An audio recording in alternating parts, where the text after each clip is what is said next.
And we doing it. Welcome to the Master Fran Art Stream, everybody. Hope everyone's doing good. It's a fine, fantastic Tuesday night, January 13th. I'm doing pretty well for myself. It's earlier than I initially said I was gonna stream, but it's mostly some alternate scheduling thing that's kind of just happening outside. So I'm like, okay, I got a thing I gotta do Wednesday, so we stream Tuesday. That kind of isn't that good for consistency, so I apologize for that. Hope everyone's doing well in this fine little stream. For those who don't know who I am, I'm Master Fran. I'm artist, pixel artist, animator, the works. I have done a whole bunch of just freelance artwork stuff and indie artwork stuff, mostly indie. So this is mainly my big notable stream for streaming my video game Blackmask.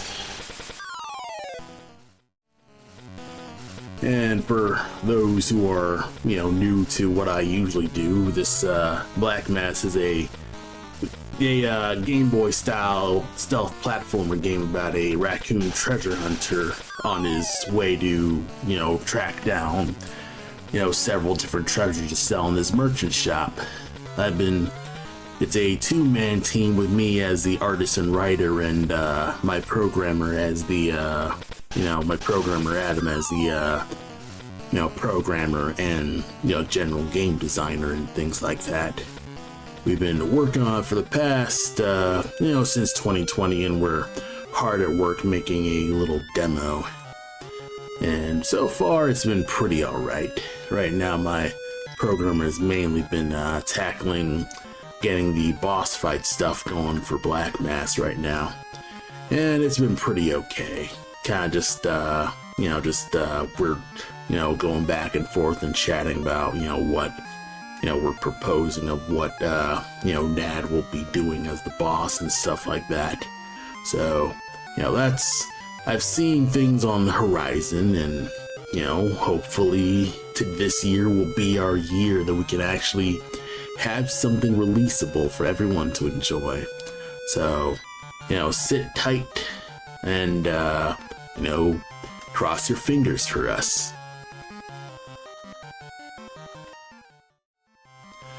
Right now, I'm currently working on this a bunch of cutscenes right now for the cinematics. At the moment, it's been pretty straightforward. A lot of this is me kind of just getting some really sloppy background done. Mainly getting, some little stuff that I've kind of just blocked out on the iPad. Isn't crazy insane, but it's stuff I've been trying to just get out and just get that done. So these two basically cutscenes are the basically the entering the island and then leaving island cutscenes. I'd say for right now I'm focusing on kind of just doing a bit of cleanup, file organization, plus probably just polishing all the stuff that I need polished. And yeah, it's been pretty alright. The reason why everything is kind of small like this is because, and I'm going to basically just move everything, or maybe I'll just move you up. It's because there's going to be a little overlay on everything, so let me get you kind of just more out here. Yeah, I hope this is the right one.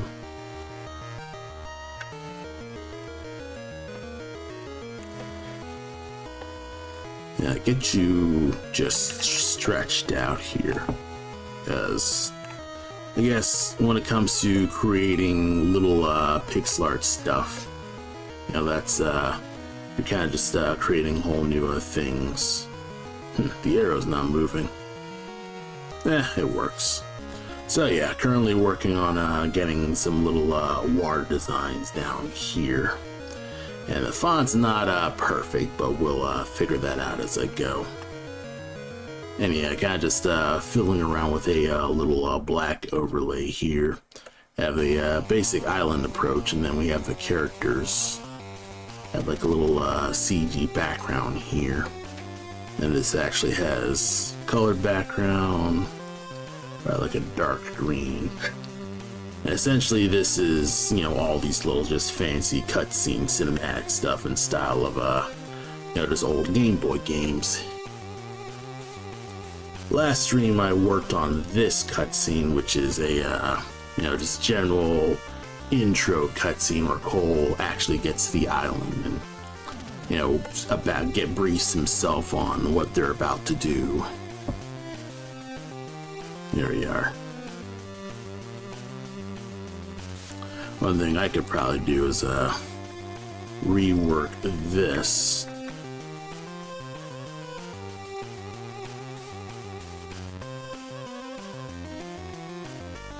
I like do this and that'll work.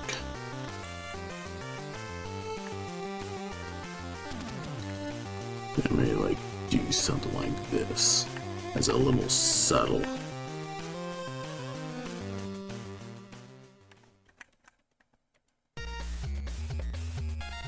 Yeah, I'm kind of like seeing what kind of like subtle things I can do.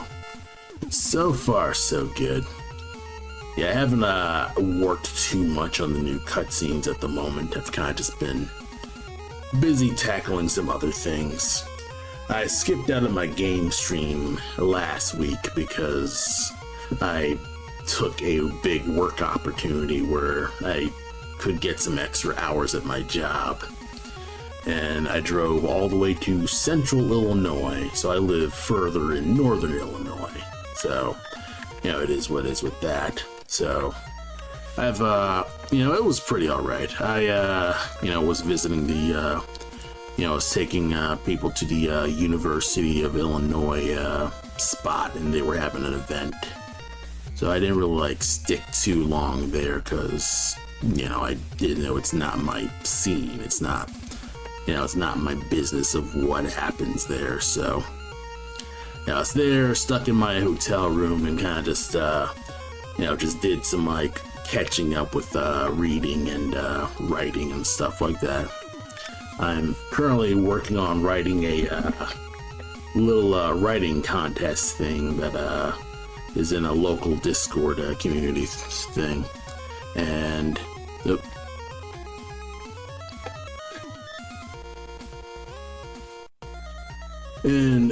you know, I guess I'm kind of stuck on it, but I'll figure it out.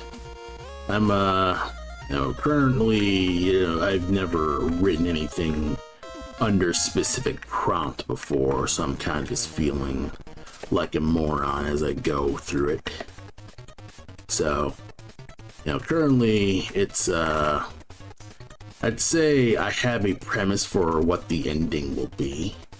So now it's a matter of building up, you know, making the setup so the beginning, you know, makes sense. So that's probably just the most notable thing that I need to just tackle, is getting the setup to just get working with that.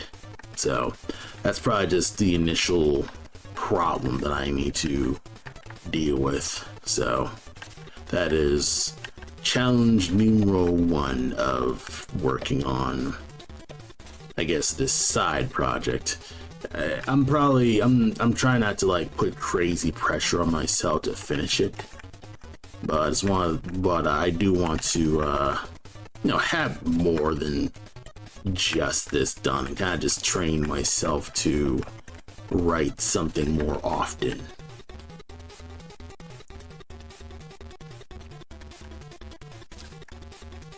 Let me put this here.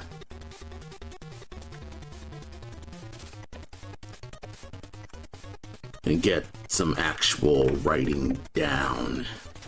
I've been trying to really just buff my writing knowledge up, and it's not perfect. I don't like that. It's not perfect, but I'm trying not to be completely irritated about what I can do and try to at least get more cultivated in what I can do.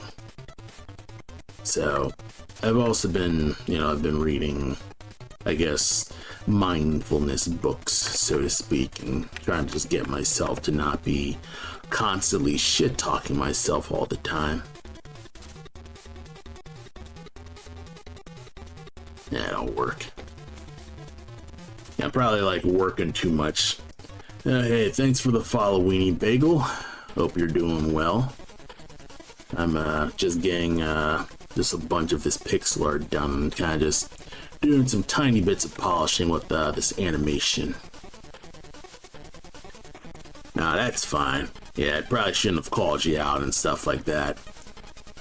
But yeah, feel free to lurk. I'm just mostly just yapping about what I've been up to just in life and stuff like that. So, and I've kind of just been tackling little things like, work stuff and reading. Probably could stand to read some more books like fiction. I think for the past year I've been mostly reading non-fiction, so I need to at least get myself to not be like one of those like influencer bros who are like, oh, you gotta like read all these finance books in order to maximize your productivity. You can't just read for pleasure. You got, everything you gotta read has to have a function, and that can make you seem like less of a person, So I'm trying my best to kind of just get myself to be more, try to get myself away from just depending on a screen for my entertainment. I say this ironically as I'm doing a big live stream on, Twitch and stuff like that. But it has been a thing where I'm trying to reduce my screen time in general to be islands a little high. Well, let's figure out the island approach in general. So let's see. Moon, we could duplicate you and then put you where the moon here is. So approaching island here, put you moon here, delete this. Use you as the current moon. Oops. Because I already made a moon, so I'm not just gonna reuse the moon. Yeah, I made a moon here. Let's see. Call you ship. Like far shot ship.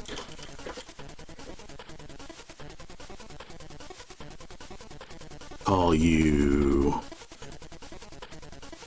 new island, because I already made an island where I made like a previous pixel art island. Let me see.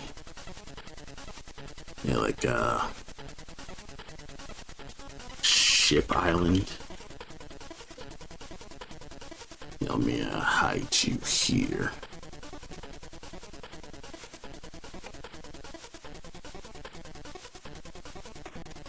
Yeah, this is the alternate island I made. It's not perfect, but I'll just have to let that rock.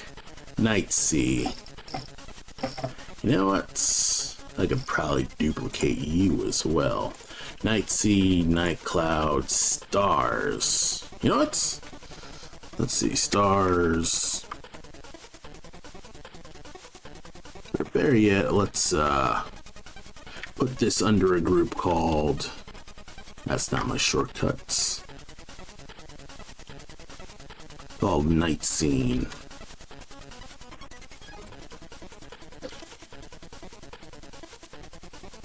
There we are. That way I can just grab them all up. Now let's just give it a color.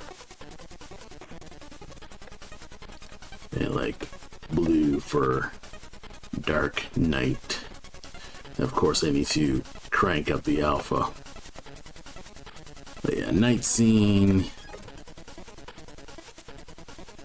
Probably like copy. I know what I can do. So like make a whole new group. Or better yet, we'll have this be the just the general just island stuff. Put the night scene here.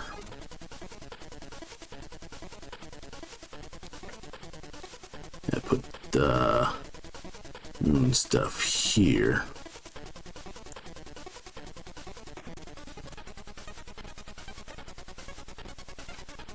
Okay, probably like Far Shop Island.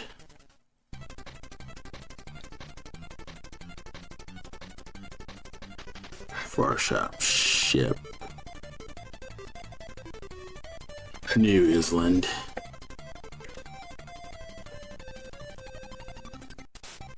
Probably don't need to reuse this, but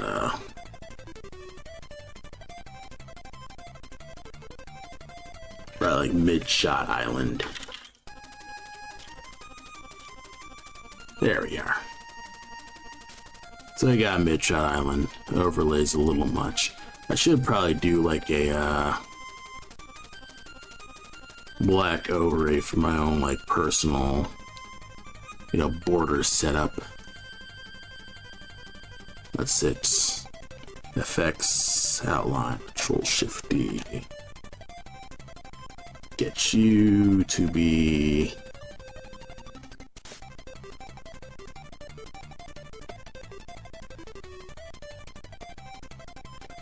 okay.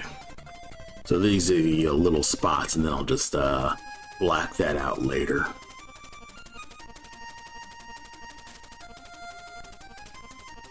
Because I've got the sea here, Night Sea. If I like duplicate this, there's Night Sea Mid-Shot.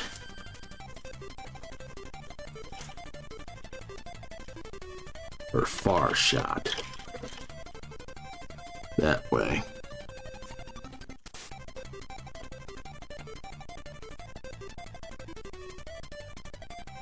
Yeah, if you match in the initial water, and then we can just delete this. We have the general water. Uh-oh. Oh.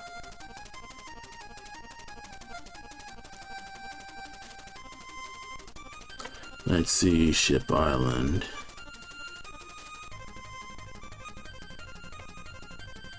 You probably nudge it down just a wee bit. Well, actually, it should be further looking. So this would actually be more correct, arguably.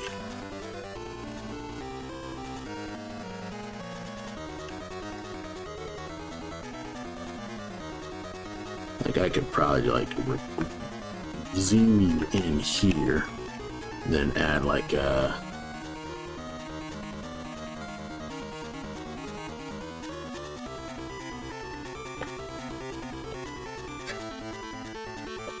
and like a little continuous thing here. And that's how things would go. Yeah, again, this island looks a bit like it needs to look outside the silhouette. Probably like rework the night sky to be a little bit better.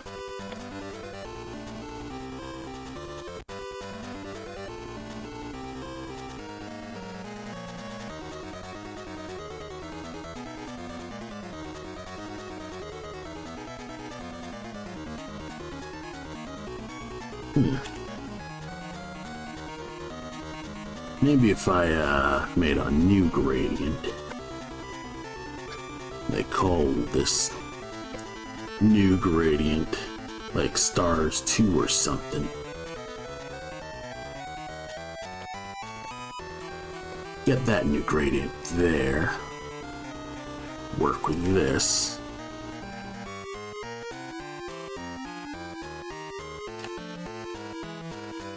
And have it kind of like fade away up here.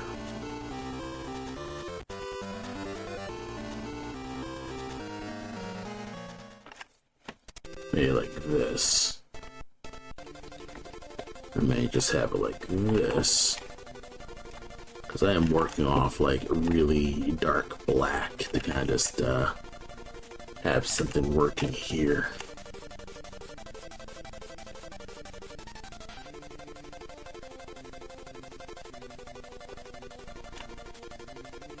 Yeah, have something where it's like I'm trying to indicate night, but not just complete blackness. Maybe the sea should be shiny looking, but it's kind of like that subtle gradient of the sky and stuff like that. I could probably do something a little bit better where I have the island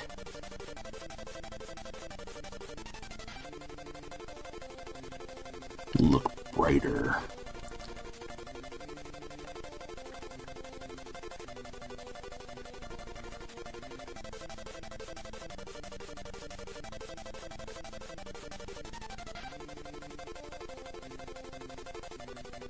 Have like it looking into the silhouette of the moon and stuff like that.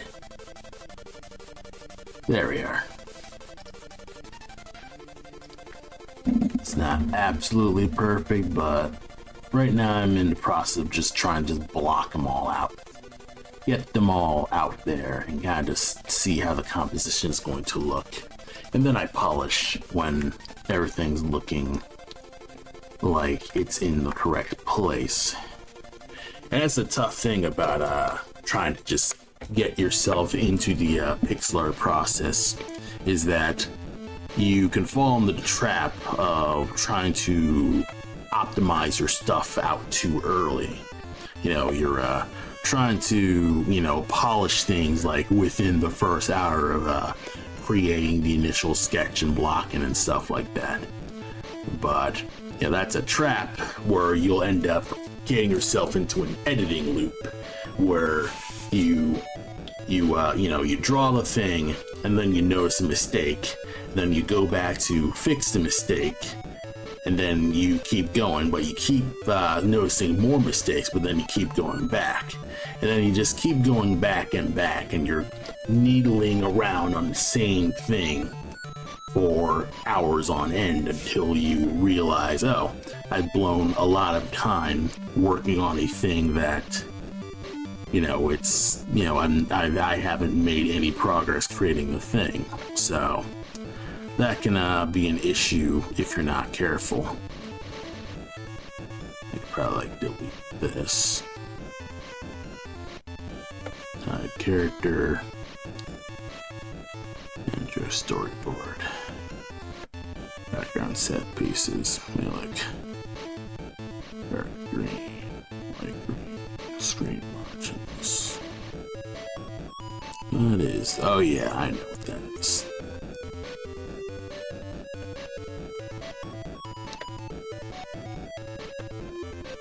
Alright.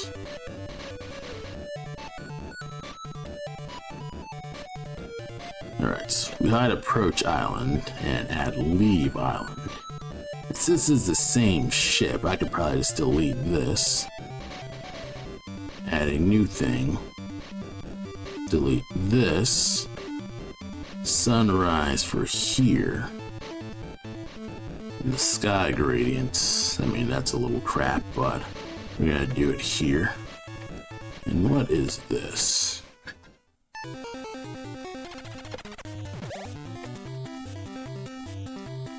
Oh yeah, I know what that is. That's the background that I did in the iPad.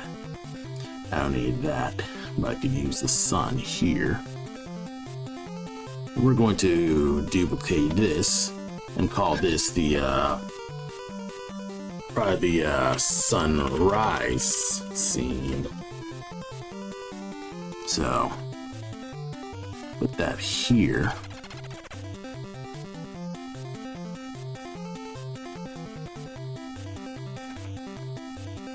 Alright. Delete layer, delete stars. Delete moon. Probably hide the ship island for now. Hide the gradient. And put the sky gradient somewhere here.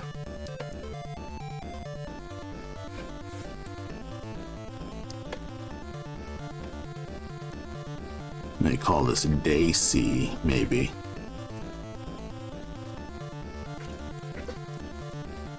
Okay. Because I want the shots to kind of like match a bit. So, let sunrise be here. And of course, this isn't sharing the frames and stuff like that, so I have to keep duplicating the frames to make sure everything is, you know, just consistent through the entire stuff. Kind of don't have to do this. I probably could just make a separate cutscene, because the reason I have these animations is because of the character variants, and I have the character variants in the same like file as the cutscene stuff, is because I want to at least keep the proportions of the characters here. Yeah, what I could really do, like I could just make a typical spear, make that the proper thing, just delete this, and I don't know why I just don't do that, because again, I laid out most of this stuff on the iPad, so a lot of this stuff I've kind of just been doing that on the iPad and just laying things out. And thinking harder about this, I will probably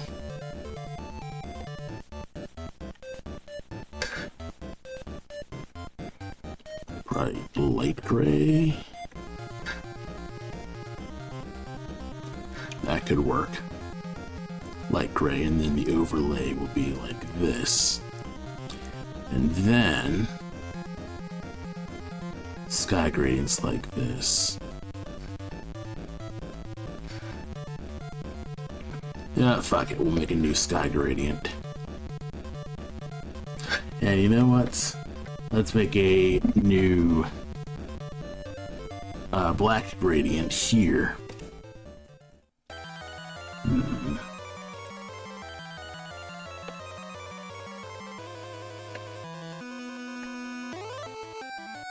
Can I make you a reverse thing? Maybe. I can. And I can do a, yes. I can indeed do a center thing. Excellent. And then I could do some, like a little round erasing. Kind of just get rid of the center dots. Kind of just indicate the sun is right here.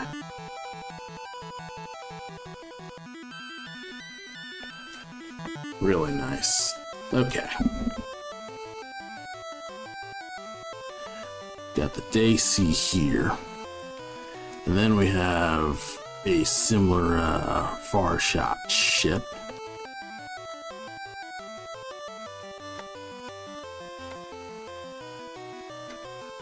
Alright, far shot ship. Approach island. And then leave island.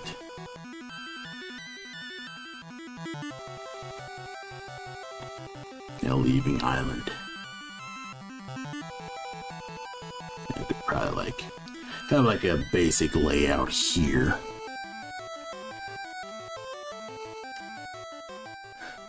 So yeah, let's just get started, like doing some just fast exports. So what I'm gonna be doing,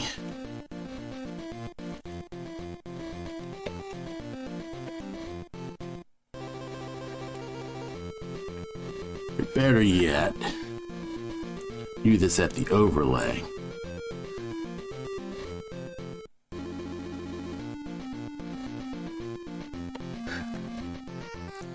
Drop you, and then we're going to do some just simple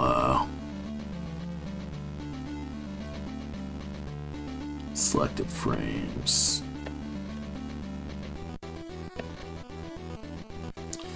Okay, they're weirdly called the final cutscenes, but I'm kind of just calling this the outro cutscene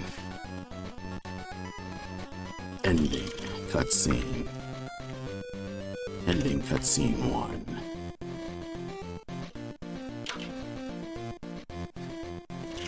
Ending cutscene frame 1.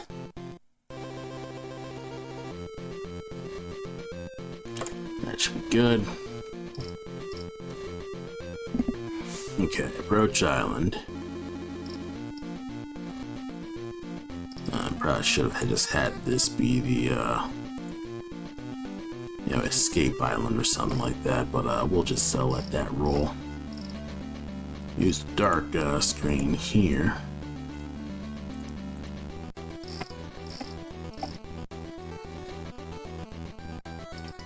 Damn, I should have put some stars here.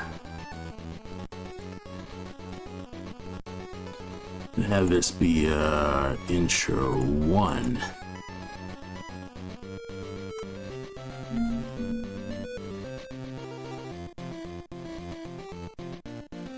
Have that be selected frames.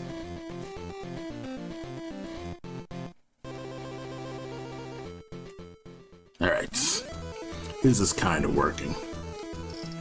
But let me get this into a real thing, because let's just call them both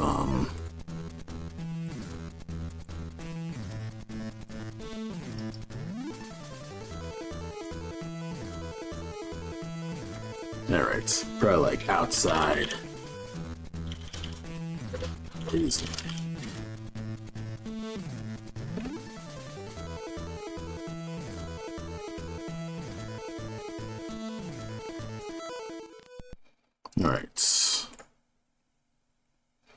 Alright, outside is land.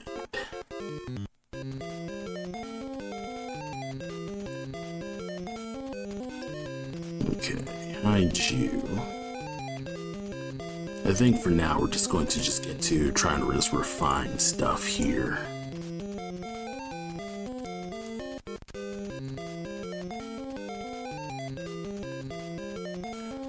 So part 1, I try to refine the night scene. Part 2, I try to refine the ship to something a little bit more, you know, better.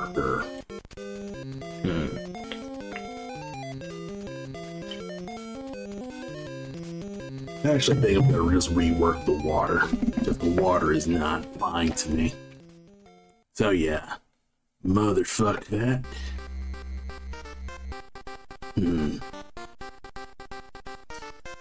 Okay, I'll, let me see if I can't keep that island. And just, maybe I'll just keep a little bit of the island just like this.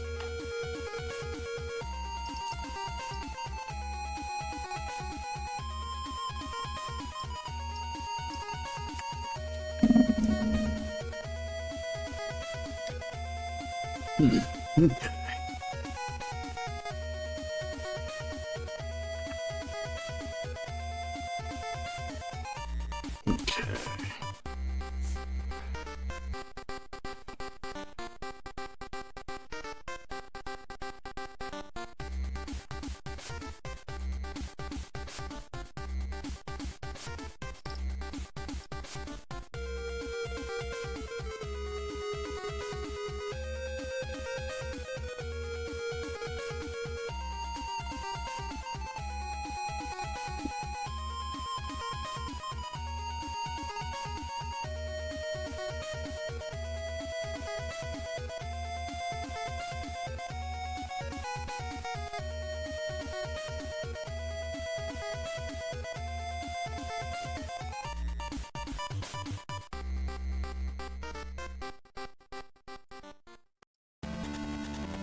Yeah, I'm gonna like put like rulers here.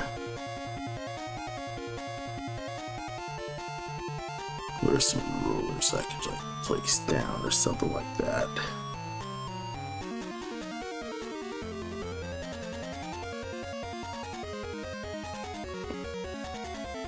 Okay, nothing close to rulers, so we're just gonna have to work off of this. One thing that kind of like is now kind of just miffing me about the overlay is that it actually gives me a little less screen real estate to work with. So let's see. You're empty? Did I just put everything on BG set piece? Oh, okay.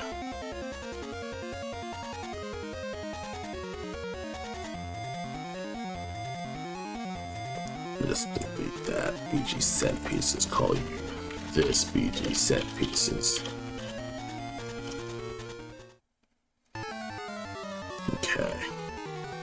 So since I'm kind of like seeing this shot as like a more common inside ship shot, gotta do it like that.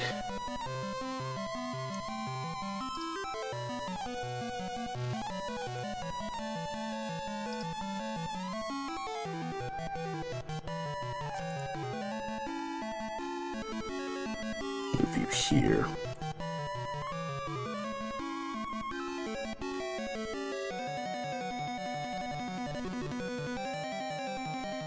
A night scene. Make this the day scene.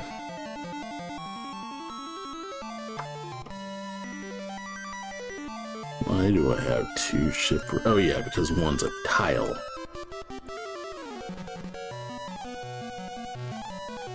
Just delete that.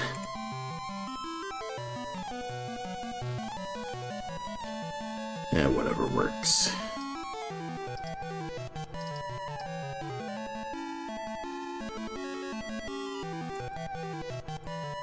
Ship rails. We could probably do something where like I have like a little subtle thing of the what's it, the rigging, like the little ropes on the side. I could do that. I could give it a little more flavor and kind of just frame coal.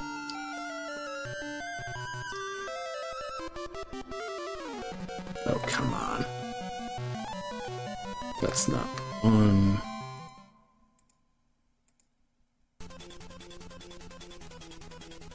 That's also not the one.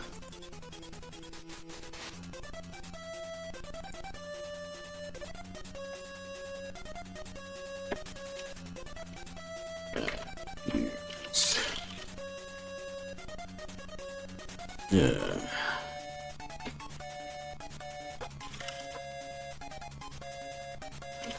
I think the tough thing about doing this stuff is organization, where you can't just going through a million different layers. You need to just get yourself organized.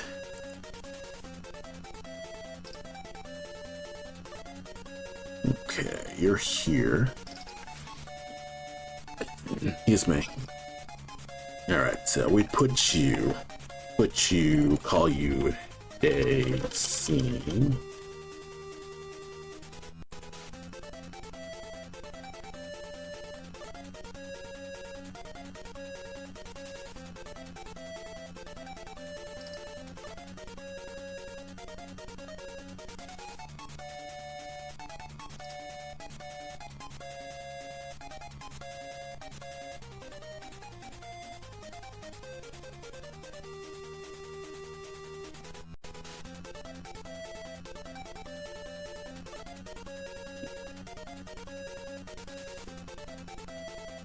And convert that to a normal layer.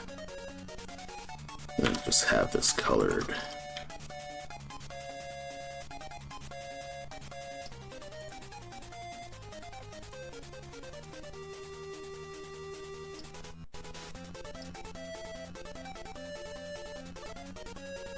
Okay. Probably need to rework how this looks, but you know, we're just gonna take it one step at a time.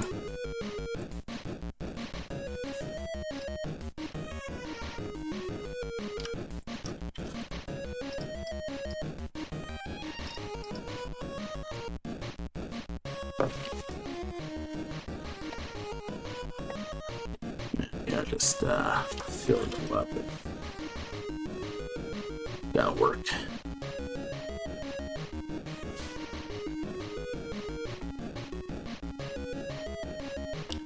chip rails.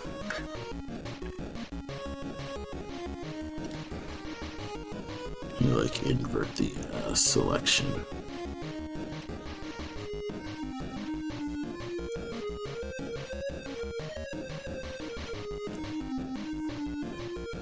Should I put an outline here to kind of just indicate? I mean, like,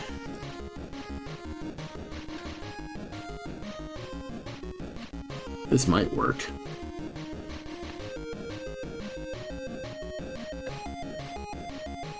Then use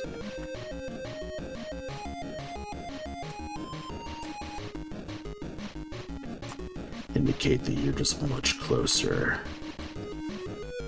If push comes to shove and you struggle to tell like what the foreground looks like, just put an outline on there. Do some selective outlining. Everything looks at least decent. Of course, I probably feel like sometimes it's a bit of a crutch. So, the one thing that is both a strength with using a Game Boy Color palette and a limit of using a Game Boy Color palette is that you really need to just depend on the values that you have. And I personally don't like deviate away from that because, you know, I like the challenge of figuring out what it's supposed to be in general. Now, my programmer, he sometimes helps with the pixel art and stuff like that. You know, whenever like there's a thing that you need to just test and stuff like that, he will, you know, use modifications of my pixel art to kind of see what's what with that. And it's kind of just one of those things where it does kind of like make me think, okay, is this Game Boy thing actually working if it's confusing my programmer?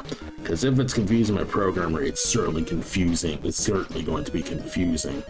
So the Game Boy style is one of those things where it's like, there are occasions where I wonder, should I be sticking to my guns over something that is mainly an aesthetic? And if the aesthetic's not going to work, everything is just going to crumble apart. So that's always just my like constant bit of anxiety when it comes to stuff like this.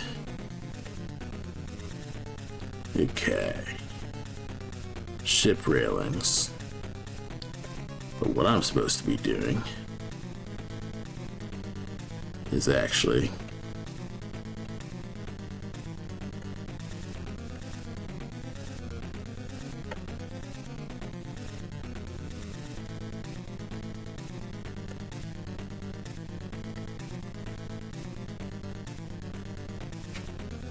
okay. They like call the ship inside ship or on board ship. Like on board ship.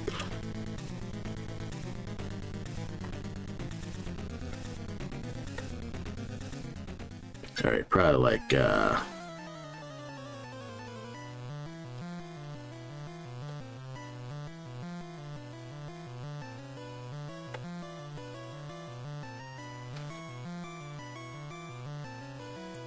alright, it's probably like ship seeing island maybe. Because this is supposed to be like you're on the ship itself and you're seeing the island like close. So that's kind of like the reason why I have like two different sizes of the island. Ship view maybe? Like ship on board view. That might work. Then nudge this away.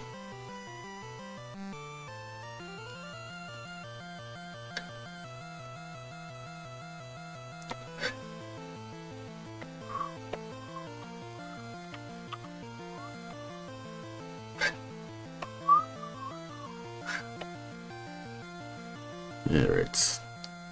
I think it might be time to like reduce the size, I suppose.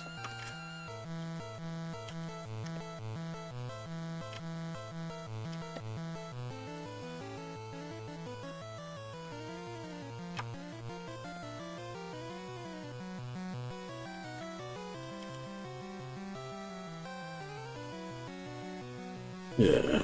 I think the one thing that actually kind of sucks is that I need to make separate fucking C seeds. Fuck, man.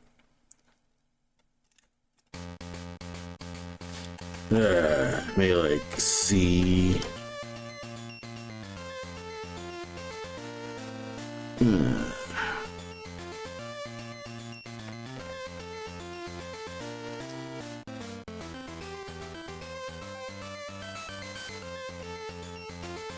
Alright, at least now that's looking a little cleaner.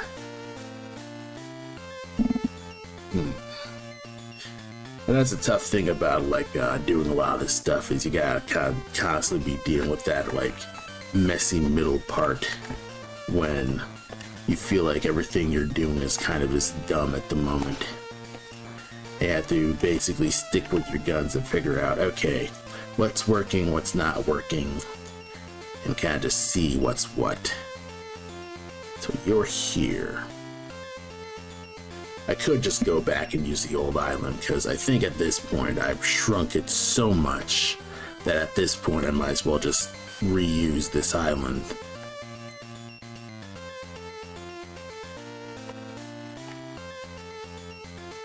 Just go back and reuse the island.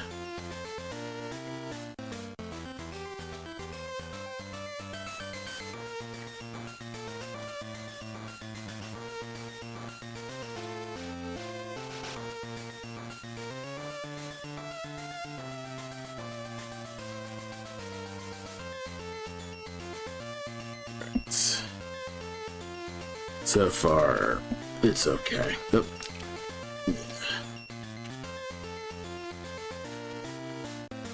Call it Mid-Shot Island. I wish, like, if I mean, I kind of can't. It's one of those things where I think I'm making this just way too complicated. That's a tough thing about, like, trying to just do large illustrations, is that I'm trying to just get organized. I think the actual difficulty of, like, creating artwork is not just creating the piece, but getting yourself organized in order to create the piece. So that's kind of just my little problem when it comes to creating stuff, is I'm not as organized as I want to be. We'll just call this Island. Like all Island assets.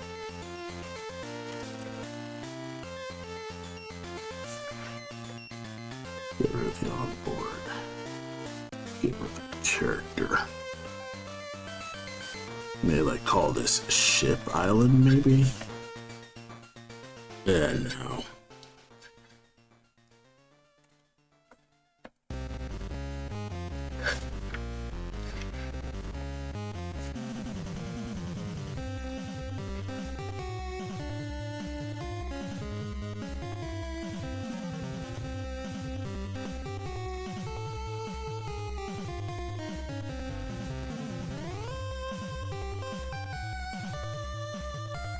Let's get rid of this dark in favor of working off this, and then we just draw the waves myself.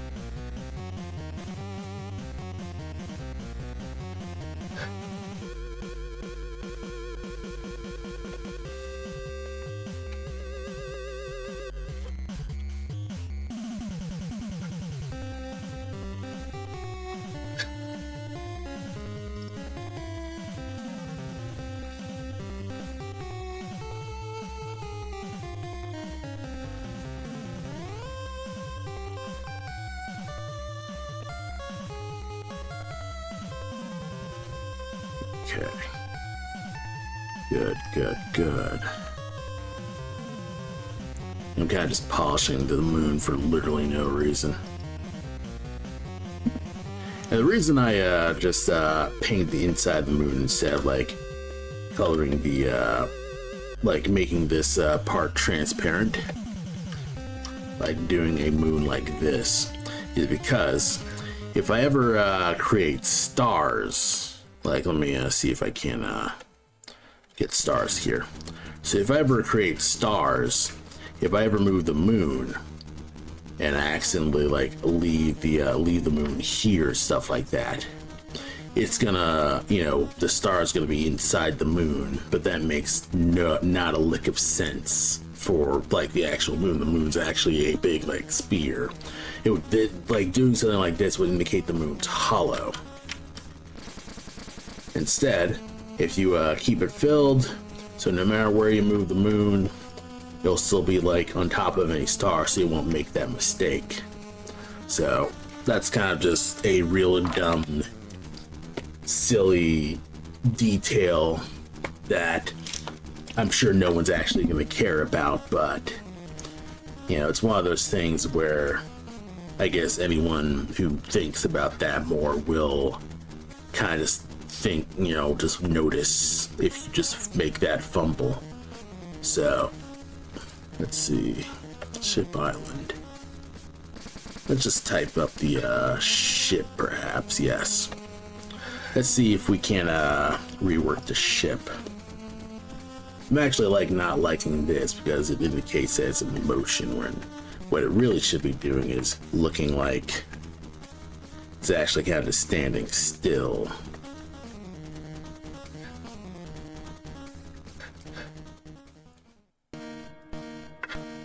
I think I can probably just hide this overlay and hide the night sea for just getting this stupid ship going.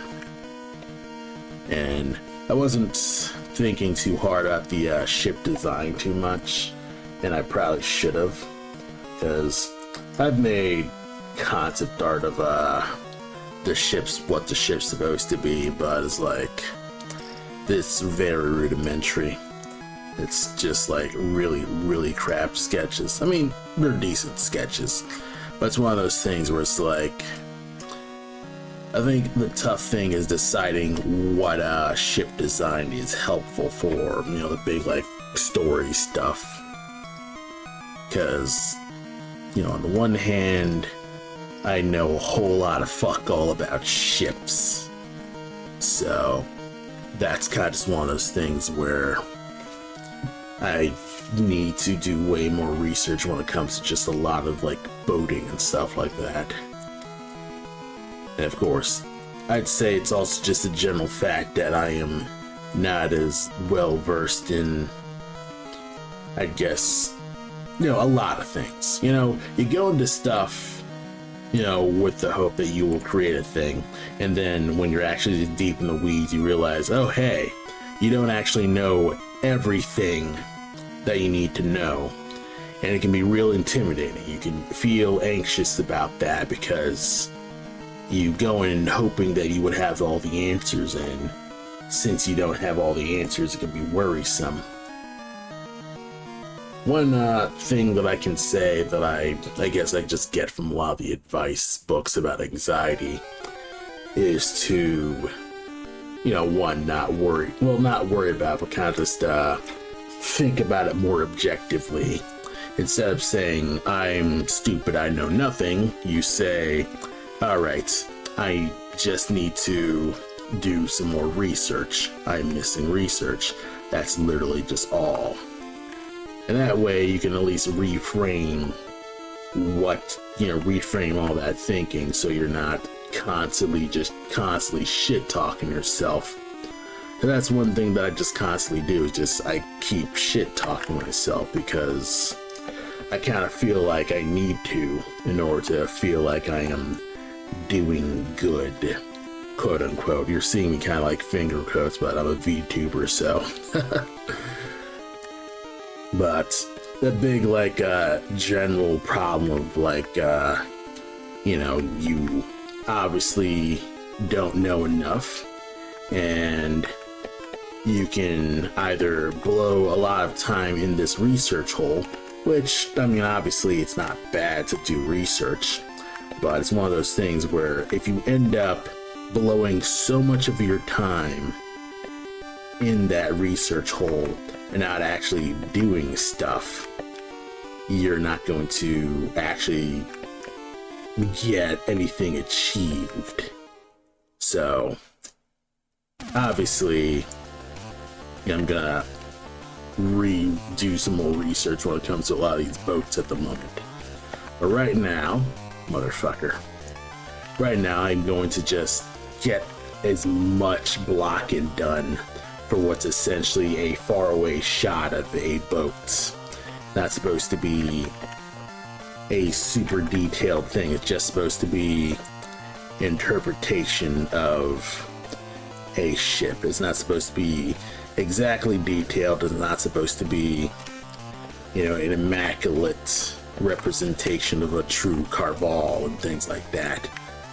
You know, you've probably seen that meme image of like, don't get it right or don't get it perfect, just get it, you know, just started. You can make it perfect later and stuff like that. So obviously it's sensible advice. You know, you want to get yourself just going on a thing and not wait forever for either inspiration or having the perfect conditions to make the thing actually work, because otherwise you're just, you know, you're just spinning your wheels at that point.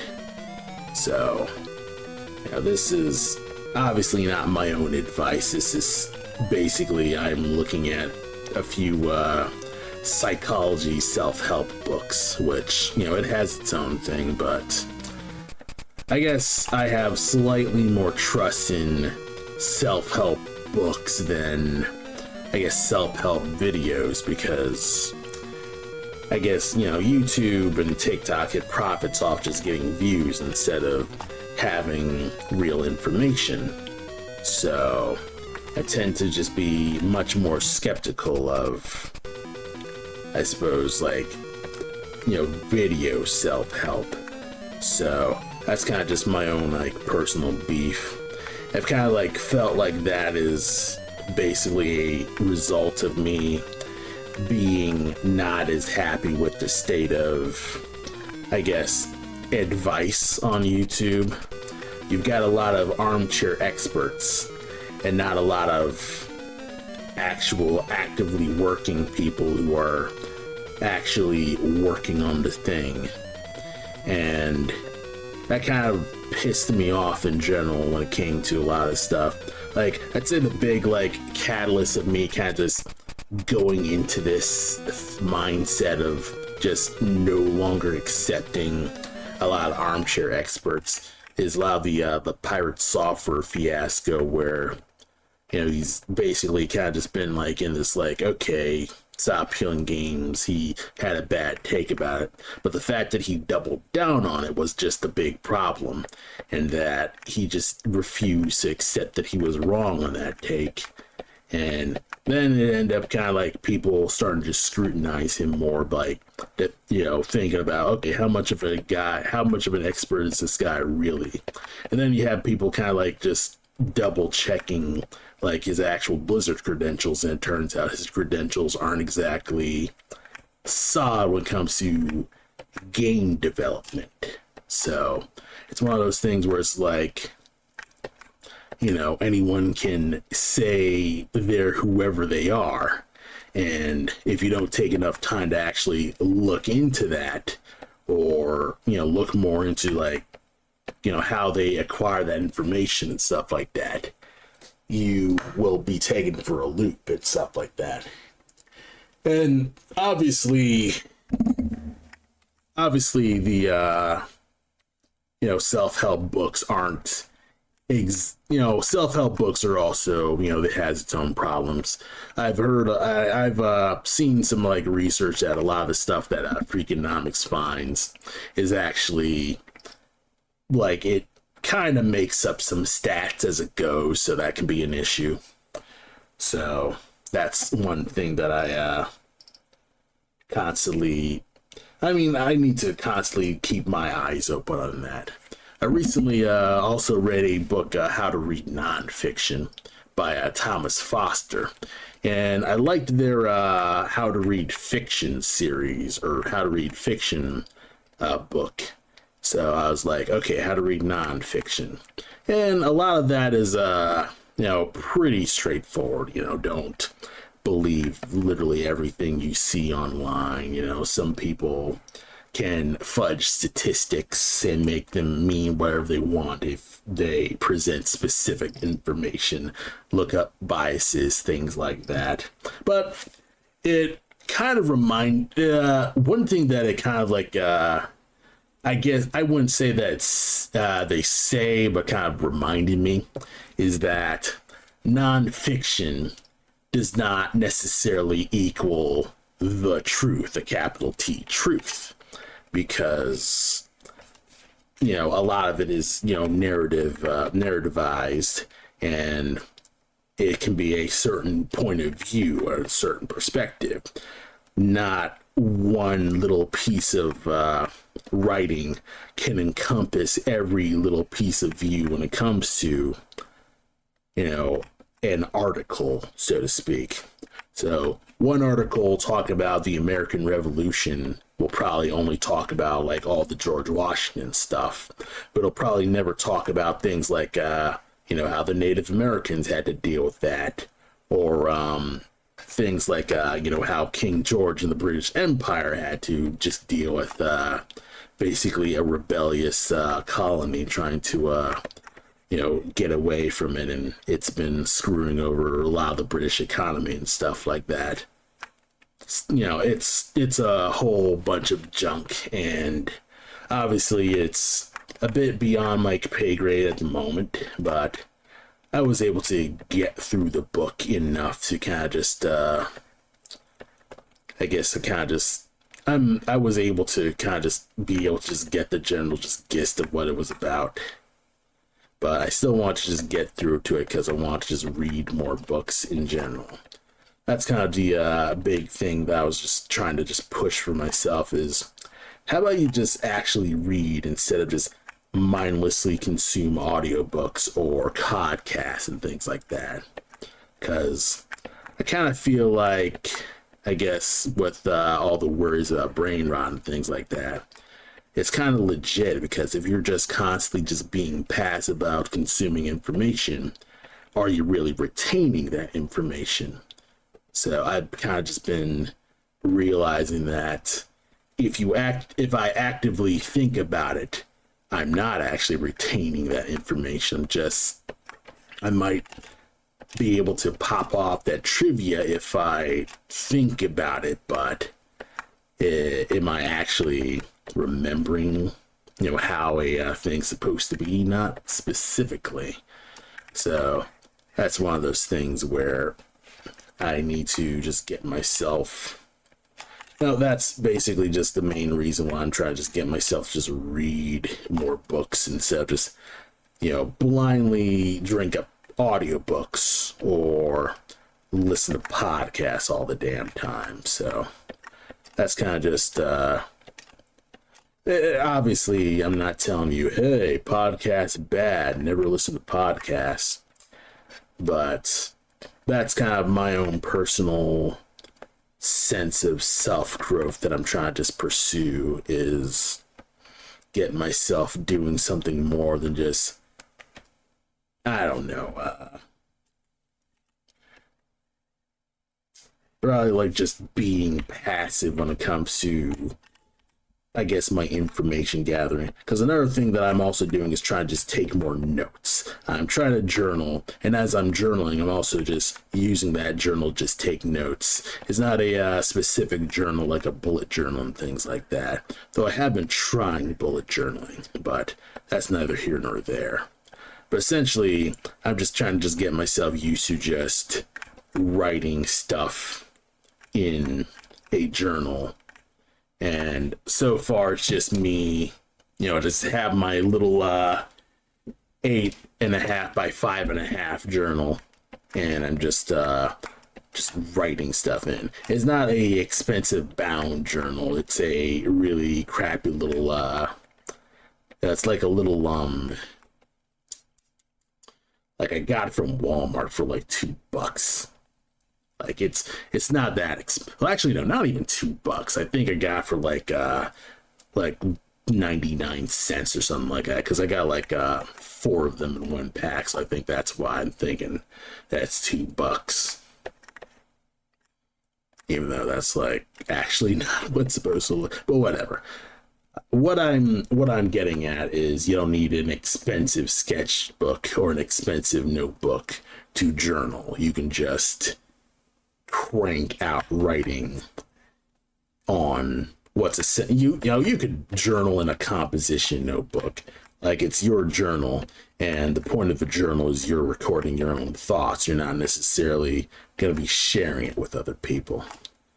So that's one thing that I've also been noticing about, like, I guess YouTube experts, is that you have a lot of, like, I guess, journaling and stationary YouTube, and all they're really doing is showing off their fancy books. Like, you know all those, like, videos where you're seeing people showing off, they're doing like a sketchbook tour and things like that, or showing off their sketchbook, and you're seeing all their, like, super exceptional art, and it's kind of like, that is not sketchbook art. You're making illustrations in traditional paper.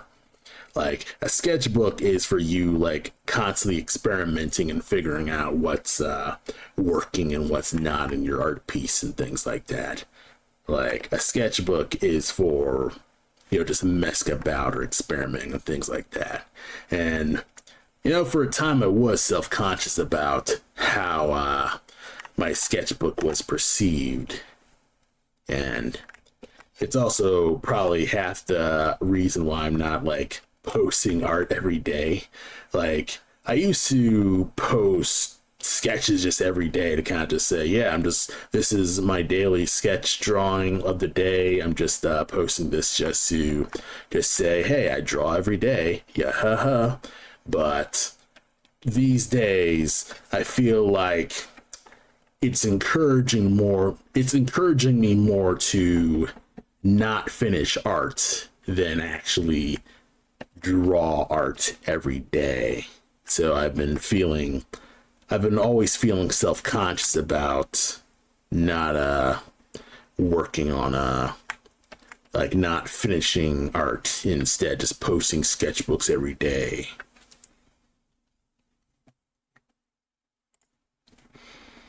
All right, let me change up the playlist because it just stopped.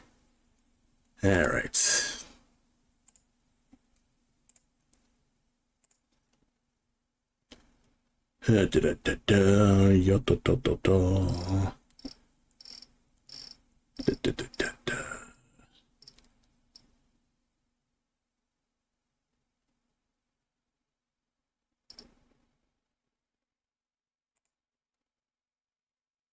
So let's do this.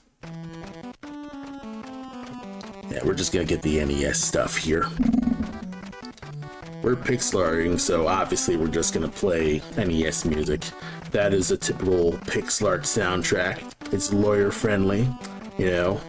Can't really get DMC'd A because the nature of Twitch is you already put the music into video game music.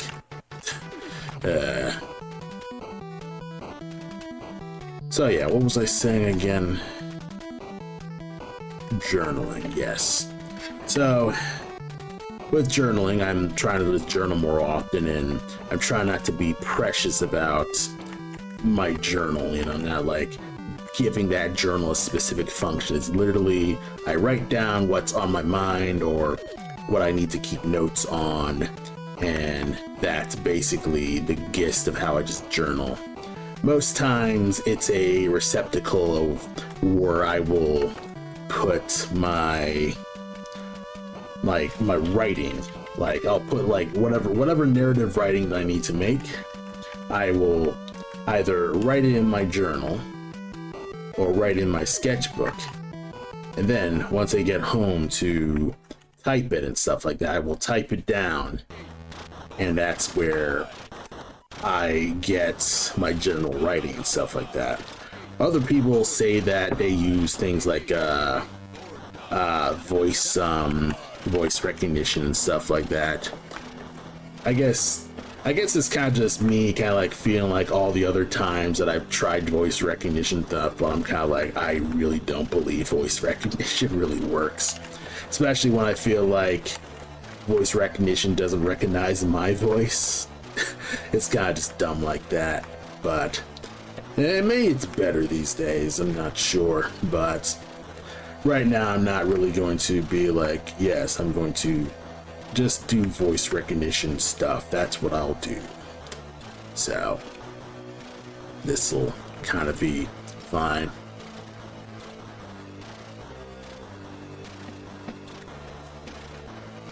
Yeah, I'm feeling like this is much too straight. Let's get this not as straight. Nudge you up.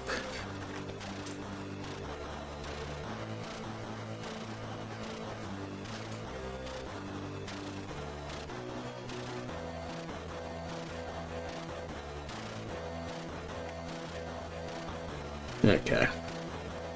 That'll look good. Oh hey, we got a raid here. Welcome, welcome. Welcome to the Massive Raid Arts Room, everyone. Welcome, Big Bad Shadow Man, to my funny little pixel art stream where I'm enjoying some fine NES tunes from Ron Hubbard. And not L. Ron Hubbard, that's a completely different guy, but a different musician named Rob Hubbard. Hope everyone's doing well on this fine Tuesday night. Currently, I am working on some new cutscene cinematics for Blackmask, my indie game that I'm currently working on.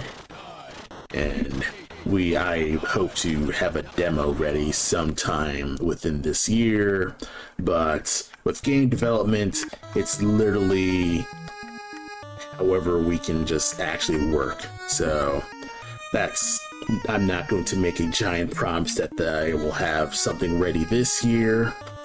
I thought I would have something ready last year, and then the last year passed. So it is what it is with that.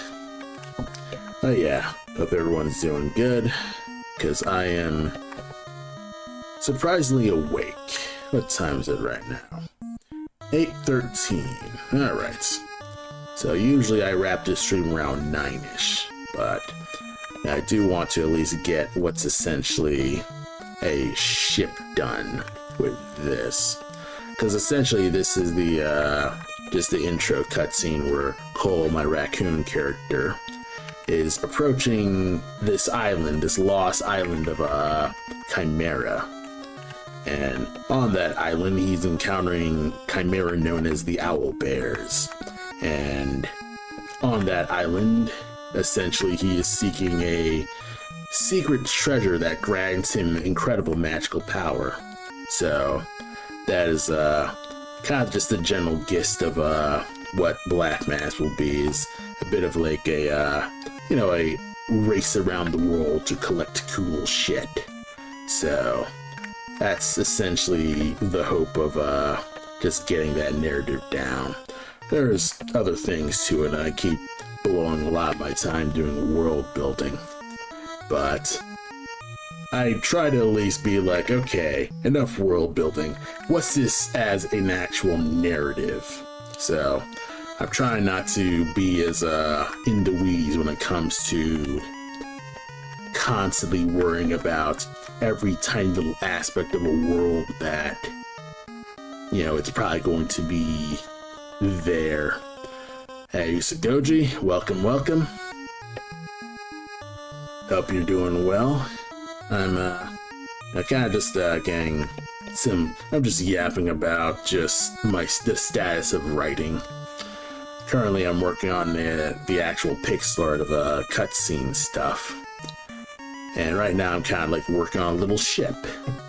And this ship is basically the ship that Cole borrows a ride from to get to the Chimera Island and do his little Indiana Jones style treasure hunting.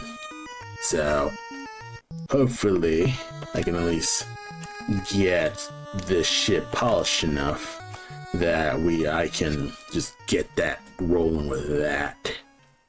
So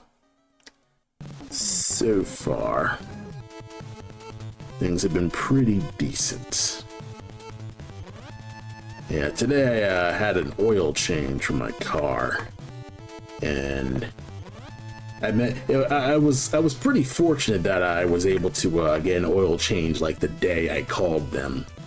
Like, I was expecting to be like, okay, I'll probably have to wait till next week because they're probably like busy, but it's like, they're probably not busy because it's January. Who knows? But yeah, I got pretty lucky that I managed to do the oil change today, and it took me like 2 hours. Kind of wasn't happy that it cost me like $130, but then again, it's an oil change and a tire rotation, so I can't be completely mad. It just, sometimes I feel like the dealership kind of like really just nickel and dimes me. But it's one of those things where it's like, I think I have like 1 more month in my warranty. It's like I can get like a little, I think it's like little like rewards and like cheaper like oil change at the dealer and stuff like that, if I remember right. Maybe I'm misremembering it, and that's why I'm kind of just like not that's probably why I'm like paying so much. Pardon me. Yeah, I get some water.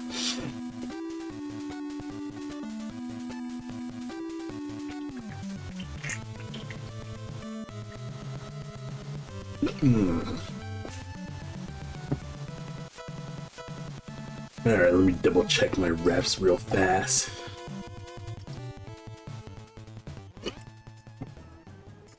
It's one of those things where it's like, I have sketches of this ship, and yeah, it's kind of one of those things where it's like, how do ship actually work? Who knows? So, just fumbling around with these sails. Oh yeah, getting an oil change is no longer simple with the dealers, especially since I have a 2004 Trailblazer, and it's since the 2004 Trailblazer, that means that it's got like all the electronic stuff. So on the one hand, I do like that I can just connect it to my phone and I can listen to my podcast on Bluetooth. But on the other hand, it's still like another point of failure that if the electronics go dead, that could be an issue. And it does have like a keyless remote start, but it's one of those things where it's like, I am pretty confident that once my car like either has its battery stopped working, or some issue with the electronics, that either I'll be locked out of the car or stuck inside the car and I can't actually open the door. But luckily, there's like a little compartment where you could open it with like a little key fob in the inside the keyless starter. So there's like a little key in that.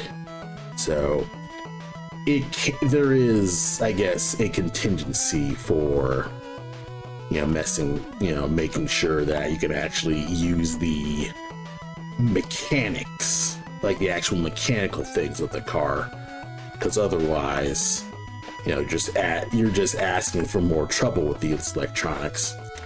A while ago, my mom's car, her car shut down, and she also had a keyless starter. But unlike all the other cars, her car flat out could not start again or close or anything like that, because it's also an electronic key, and just no like mechanical startup with that. So that's always just one of those things where if things just get worse, well, it's not gonna get worse, but it's one of those things where it's just one more point of failure that is definitely going to be a problem. And I feel like that's kind of like the issue with a lot of, I guess, electronic cars, is that when everything's basically electronic, that means everything will basically just have more points of failure and stuff like that. I don't know if you like seen that one meme video by well, actually, first I'd say I'd recommend this one like video from Jane Animations on the fact that everything is a freaking subscription service. But then watch the Veadotube meme video where he just flat out just goes in that rant about everything needing a subscription or everything having ads. And it's just the most valid vocalization of what everyone's just overall just feeling, is that just general just life frustration. So, you know, just exceptional at that. I probably could like make this longer. Like this could be further out, and then knock this away.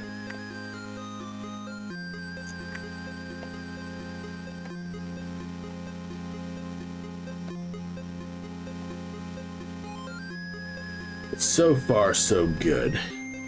I'm gonna at least do my best and not just feel like this is a complete fumble in terms of like getting all the ship stuff to look clear. Because another little key with pixel art is making sure it's less about being precise and more about just making sure the pixel art is clear. Once you get the pixel art clear, you can basically sell the illusion of detail, because you're just seeing a clear view of stuff as opposed to just seeing so much details. Yeah, not everything has to be a subscription or have Bluetooth capability. Those are my full-blown boomer moments. Oh yeah, I feel the exact same way. There's so many things that I see that I'm kind of like, this doesn't need like an app or an internet subscription or a thing. I remember I think it was last year, like middle of September, something like that, when the Amazon web servers went down, and all the apps that were like connected to the internet, they just ended up just not working because, you know, they just lost their internet connection. And it's like incredible. In your effort to just make things more convenient, you ended up just making things less convenient because you just insisted on, you know, one, hungering for people's data, but two, like constantly making things always online, always needing an internet connection, and always being a subscription. Everything is a subscription. You can't really like own a specific thing. There's a juicer with a subscription and all that stuff. And of course, I'm not gonna go through the Veadotube rant and stuff like that, but it's like, and also like economically, having everything, like there's just items that flat out can't be subscriptions. Like I think there was like what, the Juicera or something like that, back to talking about the blender. I think like the Juicera was like some kind of subscription thing, and it's like, okay, it's a juicer. I think that's what it really was. It was a juicer or something like that. And crap, I'm now not remembering it. But essentially, it was trying to put a subscription on these little like fruit packs. Like it's not exactly fruit, but it's like a fruit powder.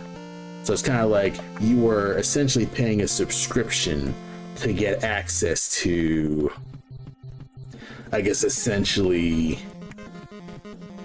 fake nutrition fruit or something like that. And it's like, you know, at that point, you might as well just go find a regular juicer. But then again, that's also the kicker. Where can you actually find a regular juicer? Like, where can you find a non-connected to the internet item these days. Like, you know, you can't really find a non-smart TV. Like, you can't find a TV that's just a TV, no smart features, no Wi-Fi stuff. It's just what's essentially a screen, and you connect it to the cable box and stuff like that. But no, it doesn't just give you that option. You have to get the freaking smart TV. You have to connect it to Wi-Fi. You have to connect it to the cable box. Well, actually, it doesn't even connect to the cable box. It just, the cable's like online and stuff like that. Yeah, I remember you could just squeeze the bags yourself, and they want to pay $400. Oh, no. Why would, you know, that's insanity to me. And it's like they're basically making problems and then charging you money to solve the problems. And you know, people just, it's not just people, but it's like, it just, you know, there's no oversight over that. There's no, like, I don't know who would be in charge of, like, telling tech bros you can't be doing that to food products. Maybe the FDA? I'm not sure. But there's gotta be something, you know? Whereas, like, when there's no oversight, you just have dudes essentially just making up the rules as they go along. And you're kind of like, well then, you're just totally screwed over, because what are you gonna do about it? What are you gonna do? Not buy the, you know, the toast thing? You know, it's the only thing that's there. You have no other choice but to purchase that. And, you know, that can just frustrate people. I know it certainly frustrates me. You know, it's one of those things where, you know, it's you kind of just feel like a lot of people would just have a valid crash at about that, because okay, ship's looking okay. Probably could like maybe like do this instead, right? Push you up.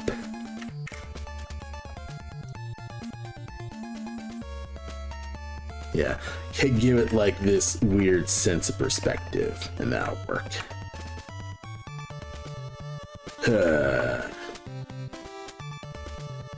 But yes, you know, typical enshittification stuff with that, Cory Doctorow and all that stuff. You know, you're kind of like seeing electronics and technology just get, I don't even know if, like, I could say tech's worse, but just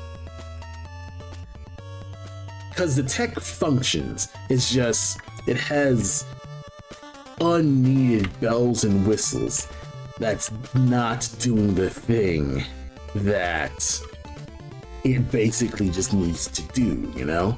It's not really, yeah, I'll probably put this on a 2-step instead. Oh yeah, this ship is totally ready to sail. And it's kind of funny because it's kind of already sailing, but it's one of those things where it's like, okay. But yeah. Sod it. Ugh. Cause like a freezer, I don't know if you've like seen those, like the new fridges that Walgreens had. I think they had it for like maybe like a year or something like that before they changed them back to the typical glass freezers. But Walgreens had like these screens for freezers for a short while, where Walgreens, you know, it's not the glass fridge, it's just a completely closed fridge and has the prices for the drinks inside. And they don't have the, you know, they don't have the drinks. It doesn't show the drinks, it just shows pictures of the drinks. And it implies like, okay, this drink is available, this is how much it is. But if you open it, and the drink's not in there, that just, you just essentially wasted time. They're just one of those just annoying things about they're just one of those just annoying things when it comes to just general having basic things work, is that it has a bunch of bells and whistles that literally no one asked for. Like, this is a lot of stuff that I guess is proposed for a lot of the I guess electronics is stuff that literally no one asked for. Like, I didn't ask for a freaking Bluetooth like Wi-Fi fridge. I just want a fridge that makes my food cold. Or, you know, you have like a laundry. I don't need an app to know like when my laundry's done. Like, I really don't. Oh, hey, Scotty's in. Hello, everyone, and welcome to Master and Art Stream. Hope everyone's doing well. I am currently working on some pixel art and crashing out about electronics and how technology just doesn't work anymore.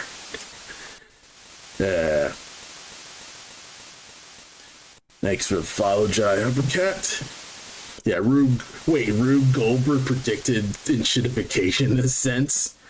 Like, you think like, because I think I'm getting that mindset where you're essentially just seeing like all the pieces start to fall apart, maybe? Is that what you're talking about when Rube Goldberg?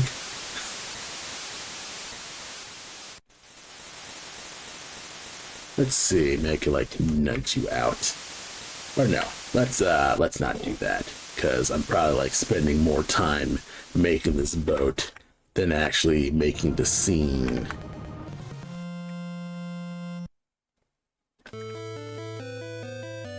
So right now I'm currently working on a larger scene where I'm making little cinematics for Blackmask.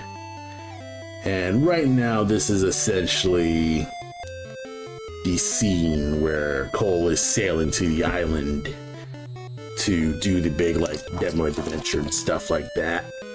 And this would normally have like a little background here where you know, you see like a little dark green and you're seeing like the stars, and then there's like a little overlay where it shows, you know, the little text and stuff like that.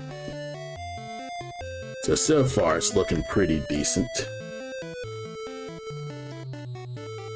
Probably could like hide the grid. Yeah, just a bunch of unnecessary accessories to perform a simple task, in other words. Oh yeah. But yeah, not just that. Having unnecessary accessories, because when you have unnecessary accessories, you're also having a lot of unnecessary points of failure. Because you'll have a bunch of items that will break, and then you're gonna have to get someone to fix that, and that person is going to blow a lot of time trying to figure out which of the item is actually broken.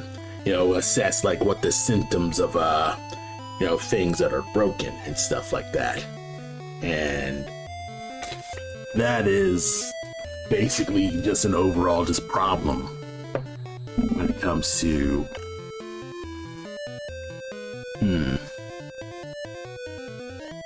just like getting things not just fixed, but like getting things, well, actually no, just getting things fixed, like getting things repaired or getting things upgraded. And obviously you can like think about just the facts of the you know, there's the profit motive to just make things not work, of course. When things aren't working and you don't have the ability to repair it yourself, and you have to depend on the freaking company to come to where you are to repair it, and and you have no choice but to like go to that company, because if you try to repair yourself, the item will, the company will have specific software that will lock you out of whatever repairs you're trying to do. Like specifically with the printer ink, I'm gonna say HP printer ink because that's kind of like a thing. But with HP printer ink, you can't simply refill the ink yourself or put in another ink cartridge with that, because HP has a specific software setting where, if you put in any other cartridge but the HP branded cartridge, the printer will just flat out not work. It won't start printing. It won't it won't do anything because it's not the HP printer ink and stuff like that, and it shouldn't be that way.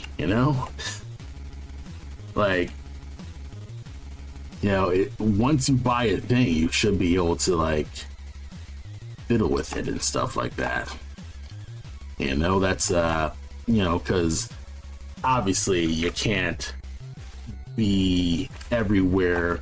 Like, the people who fix the stuff isn't going to be in every area. What if you live in some place more rural and stuff like that? Well, if you live someplace that's far away and like in a farm and stuff like that, and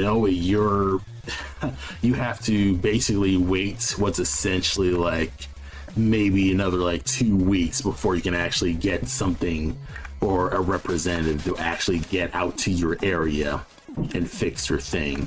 And that's if they don't either reschedule, or the company doesn't forget, or they just flat just say, oh, we don't go out there, sorry, and you're just SOL. This is obviously a very specific situation, but I think about that when it comes to a lot of this stuff, because come on, because it's one of those things where at first you're kind of just knee-jerking it and being like, well, you just gotta wait, that's just how it goes. But when you think more than 2 seconds about a problem, you tend to realize the solution to that problem is not as simple as you think. Obviously, you've just got a whole bunch of little issues and stuff like that. With the homeless stuff and things like that. I remember I was having a conversation with a coworker about a homeless person just sitting in front of the doorway of a McDonald's. And it was kind of mentioning hey, how come he doesn't just, apply for a job application at McDonald's? And I distinctly remember that management doesn't read paper applications. They don't make paper applications anymore. They do not actually look at paper applications. It's either electronic applications or nothing. They'll toss your thing out. And it's one of those things where it's yeah, of course they won't take in a non-online application. They don't have computer access, and they're certainly not going to let you try to apply inside their place. It's a restaurant. They have to have people eat or deliver stuff and things like that. It's the most annoying shit. And it's one of those things where it's it really didn't have to be like this, and yet somehow it is. And it's I feel it's you just have tech bros trying to optimize for a problem that no one asked them to solve, and then charging you money, or well, not just money, but basically costing you, the person, to basically just solve the problem that they caused. I don't know how I can really explain it. It's just like one of those things where, you know, as you like go into it, you kind of just feel like an insane person when you're trying to like, think about that. So that's me kind of just going my just dumb rant about just how much life and having a job kind of sucks, and you're trying to be in survival mode when you want to be in, I don't know, thrival mode. And there's just a lot of stuff that kind of just like normally this stuff doesn't really like come to my mind really, because a lot of this stuff is kind of just, I probably shouldn't even be caring too much about it, and yet I guess it does. It's one of those things where you kind of just think, wow, you know, things could be worse, but it's like things should be better. Like you can't just, you know, I feel like that's kind of an excuse to accept things that suck sometimes. So now, the other tough thing is like, what the fuck can I actually do about it? You know, I can say like all this stuff of like, well, somebody should do something about that, but nobody actually goes, and that somebody should be me. You know, that's I think that was a Terry Pratchett quote, and you know, there's something to that where you kind of like realize, you know, you can see a problem, but without the actual action to do that problem, it just ends up just, you know, being bluster. It doesn't matter. And there's a lot of times where I'm like, why am I even caring about this? This isn't my problem. Until it, you know, becomes my problem, you know?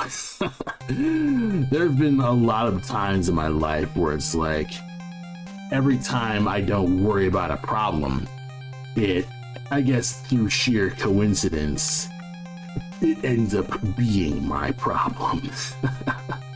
I think I'm like feeling that harder with like the terrorists and things like that, where, you know, a lot of like conventions aren't, a lot of conventions are kind of like going by the wayside because, you know, you got a lot of people not really buying stuff because they're, you know, art is kind of a non-essential. You know, you can't really, you know, you can't eat art.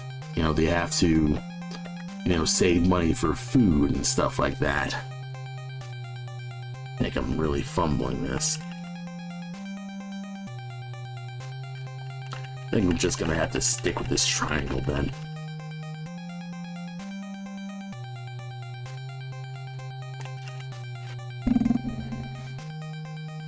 Alright, let me see if there's like a little bit of other detail that I could just add. Like do stuff like this.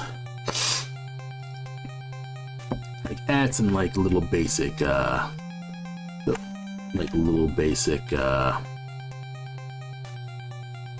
line here, like wood line.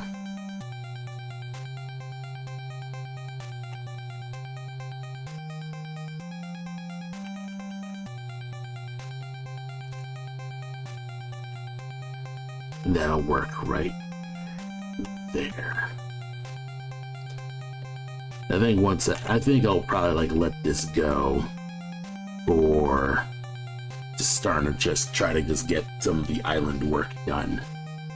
And that way it'll look a little better.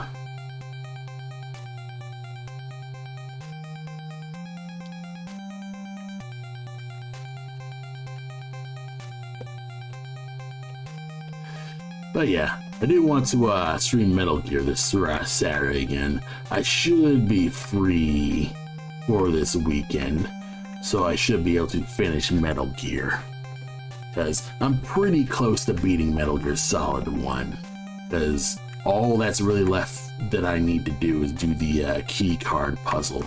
I think the final boss is just right there, which is obviously Metal Gear and Liquid Snake, so I mean... yeah, it's one of those things where it's like, I've been enjoying playing Metal Gear. Like, Metal Gear it's worth the hype. So I'd say, you know, if you've never played Metal Gear before, I'd say try it out. The MGS collection, though, I did blow like $40 on the MGS collection, and the winter sale's no longer there.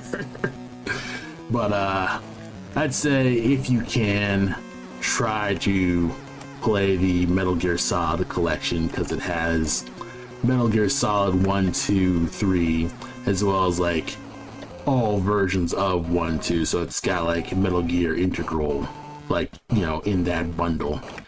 And it also has like it has the original like Metal Gears, like it has Metal Gear 1 and 2. It even has the NES Metal Gear, so it has like the NES Metal Gear and Snake's Revenge. So even for $40, it's still a sweet deal. Like you're also getting MGS3, which is, you know, it's an incredible deal if you can't afford the remake of MGS3, like Metal Gear Solid Delta. So I totally recommend that. Like, the only other Metal Gear game that's still out there is MGS4, because I also own MGS5. I actually owned that game before I bought the Metal Gear collection. But I was like, you know what? Let's just get the Metal Gear collection so I'm not like lost and stuff, because I guess I'm the type of person who prefers to try to play the games in release order, so that way I can actually appreciate the gameplay improvements. Because otherwise, you're going back to a game and you end up just unable to go back to a game, even though it might be story relevant and stuff like that, just because it's just really sucks to play that game.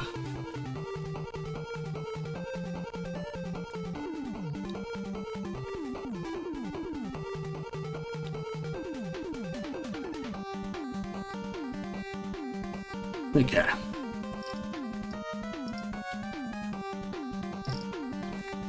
What is that for?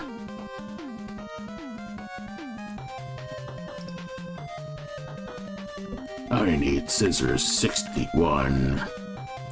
I do want to play MGS2. Like, I can't wait to play MGS2, because I feel like it's going to give just some really valuable context to a lot of just insane stuff that happens.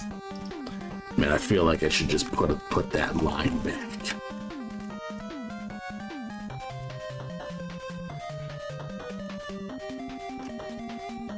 And also, you know, I think one thing that I've been enjoying about playing the Metal Gear games is that I'm seeing a lot of the Metal Gear memes in context.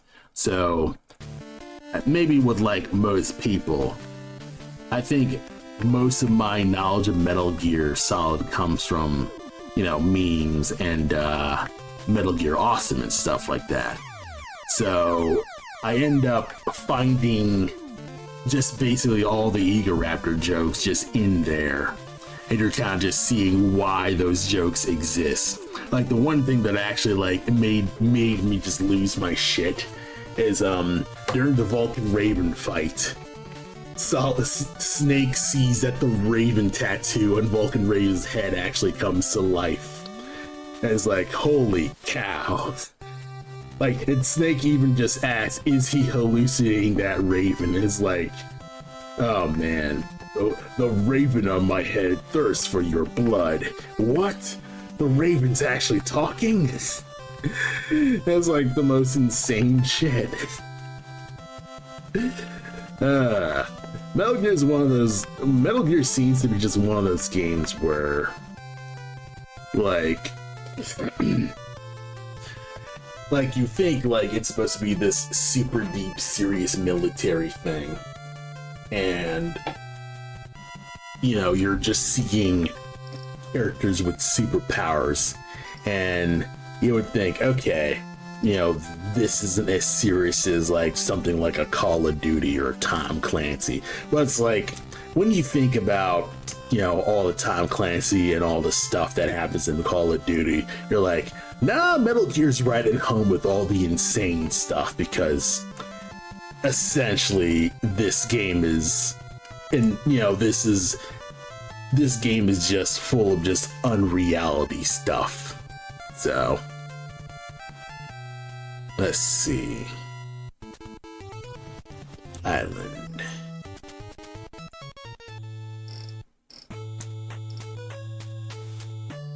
Okay.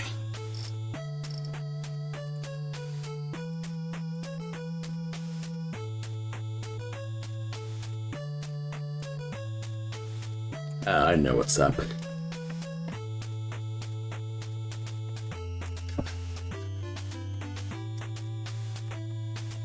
Alright, get you there.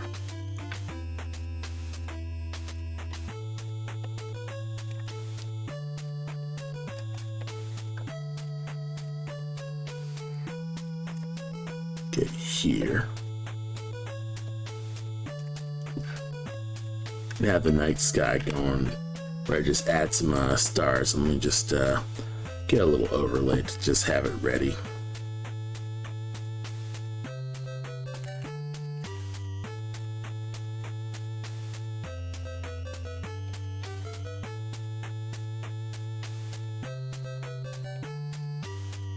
But I'd still say like MGS1 still just looks great.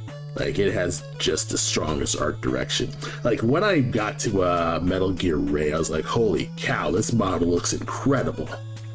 And you're kind of just seeing, like, Metal Gear Ray is a really cool testament to just, you know, the power of, like, low poly 3D modeling, because it just looks like, or just, like, its aesthetic just looks just exceptional. I really like how Metal Gear Ray looks, or Metal Gear Rex. Ray is the MGS2 one, I think. I don't know why I'm being so precise about this.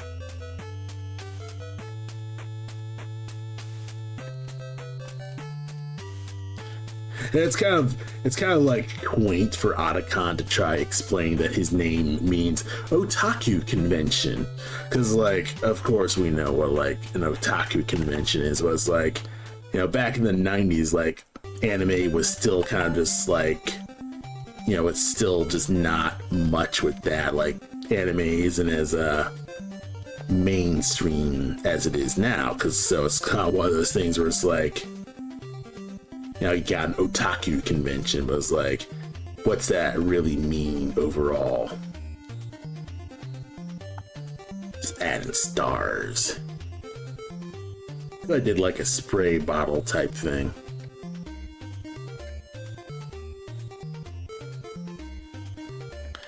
I'm kind of just putting stars just wherever.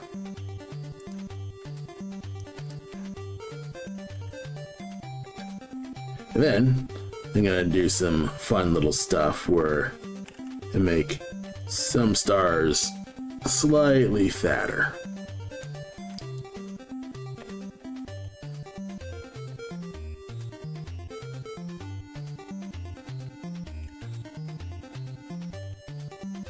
It's gonna look so aesthetic.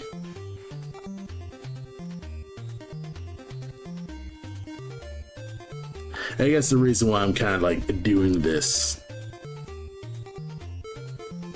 is kind of just, you know, kind of just give it a sense of like, I guess, whoop, Control H. Kind of just get that looking, ooh, looking great, actually. Starry Nights. And then the island kind of just shows up there. And then, let me see if I can work the sea. So what I can do is make the sea, let's see. Can I even, no.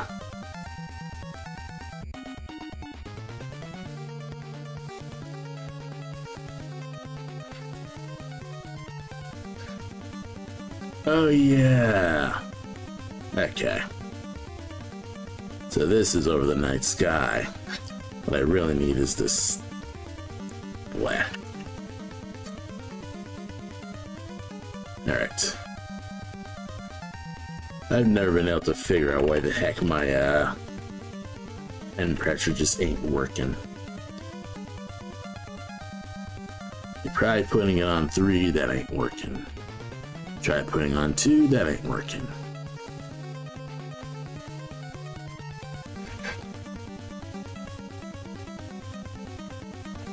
Yeah.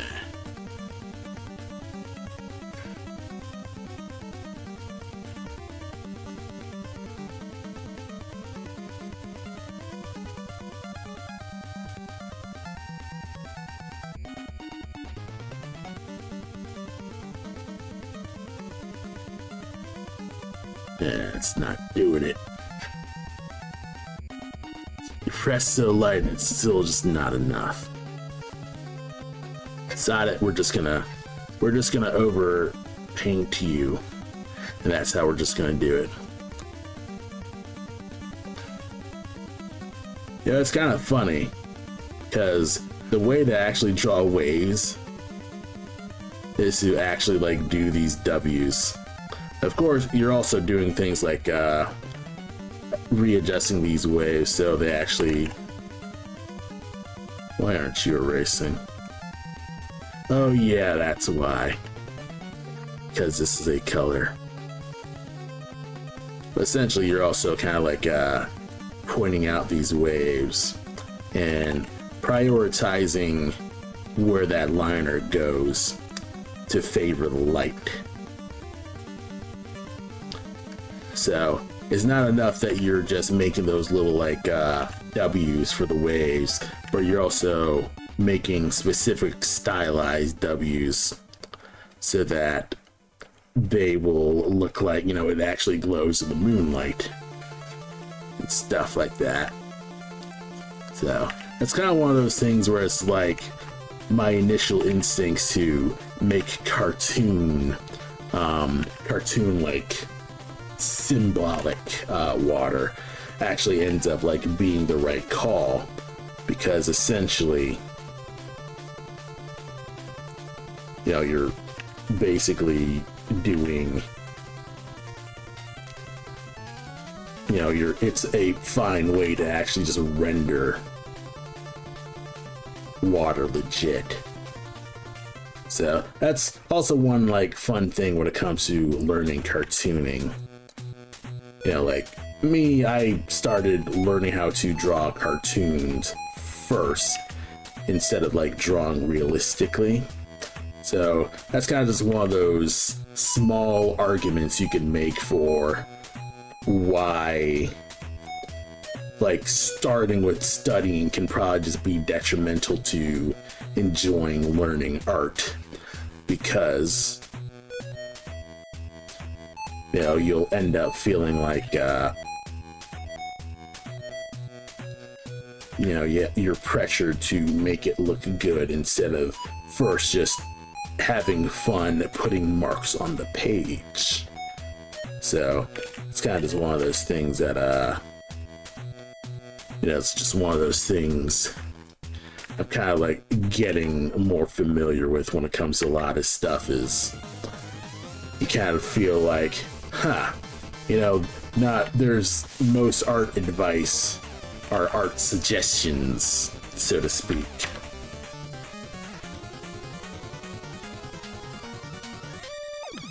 Obviously, you know, there's other things that, you know, there's little objective things when it comes to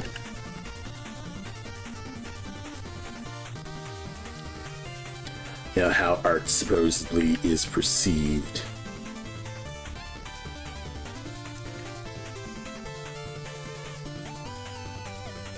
Oh yeah, I heard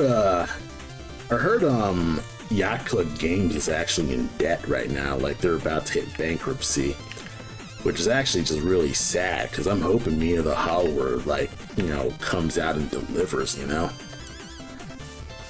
That's the one thing that kind of just is difficult about game dev, is just putting out hits isn't really like monetarily viable, you know? Because you can always be like, yeah, I'm just gonna do indie and I'm just gonna make good games and everyone's going to buy them. But it's like, making a really good game isn't an actual guarantee that you'll actually make money. So that's one of those just depressing facts about not just the games industry, but just the creative, being creative in general. It's just like, there's nothing guaranteeing that you can actually make something that, people will profit off of. Because, again, you are trying to essentially get the goodwill of strangers. And most strangers are lazy pricks. They don't want to be doing anything that they'll need to do, especially when they're coming from what's essentially a 50-hour work week. Or maybe a 50-hour work day, essentially.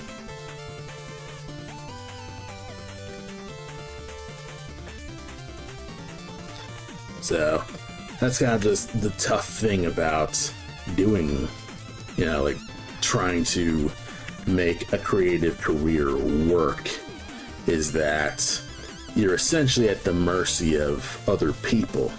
You can't really consider yourself this individual who can really do stuff. And of course, this also kind of like extends to some funny thing with I recently re-listened to the I re-listened to the Behind the Bastards episode with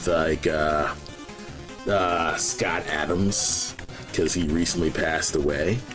And a lot of stuff that happened with Scott Adams is because he misinterpreted essentially the fact that he was fortunate enough to be beating the odds of, just finding success as a cartoonist in the wake of most people being able to, there's a lot of people who work hard but don't necessarily make it. But of course, Scott Adams kind of interprets this as, because I believed it and achieved it, I can do anything. And that's not necessarily how things are gonna go. And it's kind of just one of those things where, you have a lot of people who don't really hit that lesson, because, they think, well, I'm built different. I'm not gonna fall into failure because I'm the one who, who's smart enough to not fumble at all. And, I'll admit that I can understand where that mindset hits, because, you spend, especially when it comes to, doing work in general, when you spend most of your time trying to just achieve mastery, you essentially are fighting for your life to feel a sense of control when it comes to mastering this skill and stuff like that. And obviously it takes a certain degree of personal confidence to be able to advocate for yourself. But there's also a bit of, there's also a bit of luck involved when it comes to doing a lot of stuff. And obviously that's where things like gratitude and, counting your blessings and stuff like that, that's where a lot of that stuff is really just going to work overall. But of course, if you don't let it, if you don't let it be, if you don't let yourself essentially be grateful for what you have, you end up turning into an asshole because you think that your shit don't stink. So I guess, obviously, Scott Adams, I think he died of cervical cancer. And Behind the Bastards actually reminded me that he actually spent a few years where he had a brain thing where he actually physically could not speak. And, he physically couldn't speak. He couldn't really, he ended up losing his wife because of stuff like that. And you know, it ended up like causing him to like get isolated and things like that. So that's one of those things where it's like you could probably see exactly where the downfall is happening with Scott Adams. That's one of those things where it's like your misfortune isn't an excuse, you know? I don't know. It's dumb, and I am probably like probably just constantly talking out my ass, because what am I saying? Like, I haven't done anything of note. So basically I can't really be an authority on anything until I actually do something that's, you know, just pretty essential. You know, like something a little bit bigger than just, I don't know, nothing. Okay. So far, this is a really good seascape. Obviously, I do need to adjust the island, because I believe the island's also like a solid block here.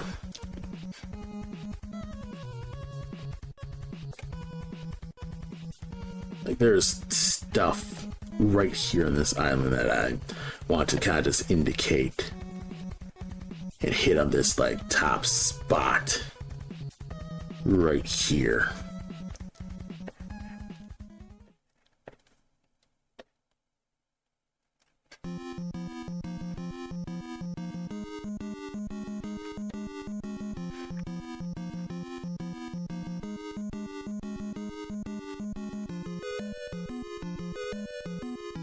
And again, I am able to do this with just 2 colors. This is essentially a 1-bit. This is essentially a 1-bit illustration. I am able to just do this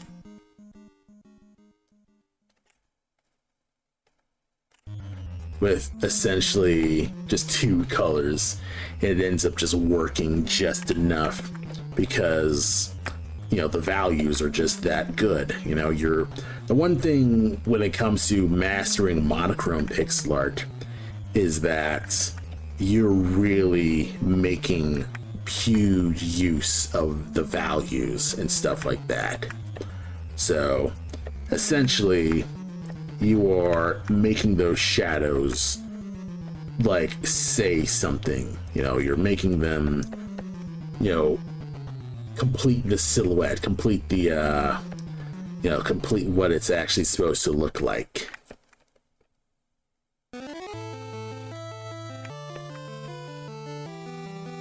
And of course you can also like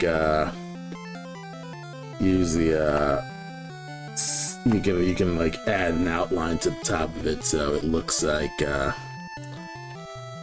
know, it's kind of like you're able to kind of like clear this away so the dithering doesn't get in the way of the island stuff. And of course, I sometimes feel like I have no idea what the island's actually supposed to look like, because one, I still like feel like, okay, you have a level, but what's the level design actually gonna be? It's one of those things where it's like, I'm not actually gonna know until I play it. And that's one of those things where it's one of those do or die situations for me. So, I mean, obviously I shouldn't be putting so much pressure on what's essentially my first game. That's also another thing that I'm trying to beat in terms of like my personal anxiety, is like, it's really not that deep, bro. Like, okay, you make a shitty game that sucks ass. What of it? You know? What, are you gonna die because you made a crap game? I think the worst of it is no one's going to buy it, and maybe, you know, you wasted your time at most. But is it really wasted time? Like, what I'd have if I finish this is a shipped game. If I finish this game, I will have a portfolio piece. With this, I could join the games industry if I so chose. I'm not feeling encouraged to join the games industry these days, but doing this will at least put that option out there to be like, if I absolutely just really need to just be, you know, just have, you know, get paid to just do what I'm really good at, and I have to throw my integrity out the window, you know, it's there. You know, doing this will help me get my foot in the door. Yeah, exactly. And it's kind of funny because I could use my testing experience to try and get my foot in the door as well, but the game that I tested arguably is gone. Like, it's a Facebook game, so obviously Facebook doesn't really do games these days. But it's one of those things where, you know, I used to be a game tester. Like, my first ever job was as a game tester. I was testing this game called Flirt Planet 3D, and it was a mix of a dating sim and a, I guess a dating, it was like this dating application, because it was like, it was also merged with this like social media thing. Like, we also need to like test this social media thing, and obviously nobody really wanted to work with it, but of course we need to test it because, you know, you had this like, you know, this venture capitalist type, you know, funding it, and you know, he's the guy who's like, okay, I got this idea that's gonna make so much money. It's kind of like, you know, I guess if you want to pay for it, if you want to keep paying us, we'll work on it, but you know, I don't know how far that's gonna go. And you know, a lot of us we didn't have like any delusions that it was going to be exceptional. You know, it's, you know, we were totally fine with like how it was going.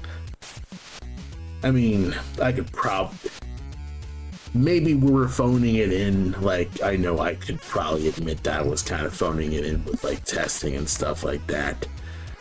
I will say that testing job did teach me more about the games industry than actually being in college, like doing the games program and stuff like that.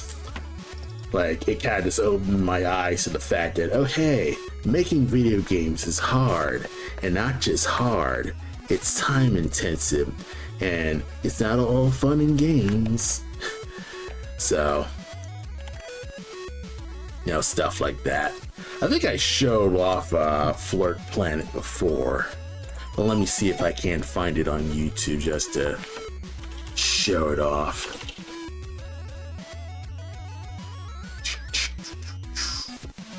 Yeah, I'd probably like show one last thing, because I mean, I'd say I'm essentially done. Yeah, while that's loading, I'm gonna see if I can't do like a little temporary like vote thing.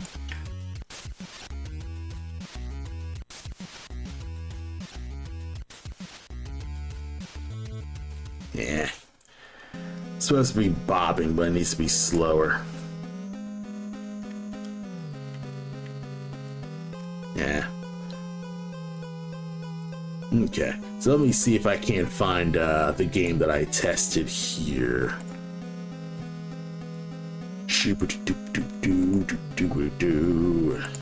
Let's see.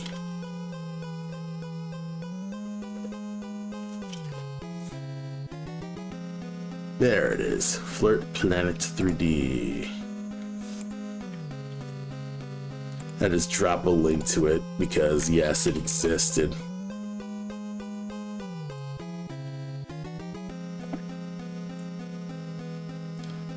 So this is the game that I helped test. I didn't do any of the 3D modeling and stuff like that. They have their own art team and things like that.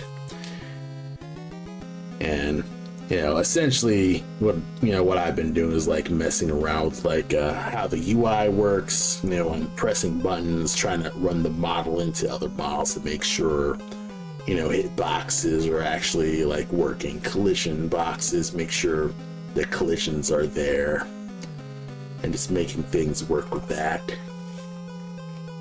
And oh, you probably can't even hear the audio and things like that, but it's kind of just one of those things where it's just right there, kind of just messing about with that.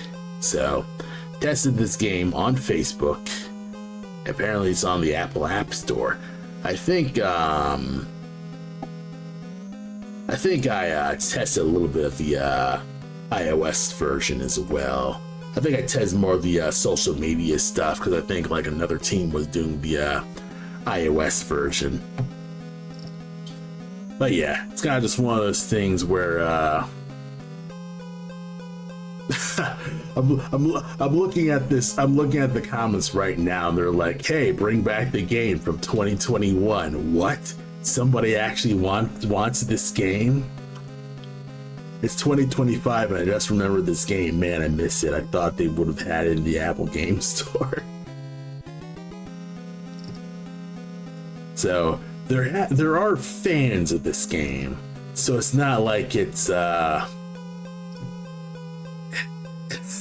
it's not like no one can like play the game. It's not like nobody played the game. There were people. It's just, you know, it wasn't like a humongous thing. Yeah, I'm clicking on the link, and on the App Store, there is no app. It doesn't exist. Let's see. Let's just go through it. Obviously, I'm not on Facebook anymore. Oh, it's security risk. Now we're going to keep on going. Accept the risk and continue. Does this exist? And is this going to give me a virus? Nope, the domain don't exist.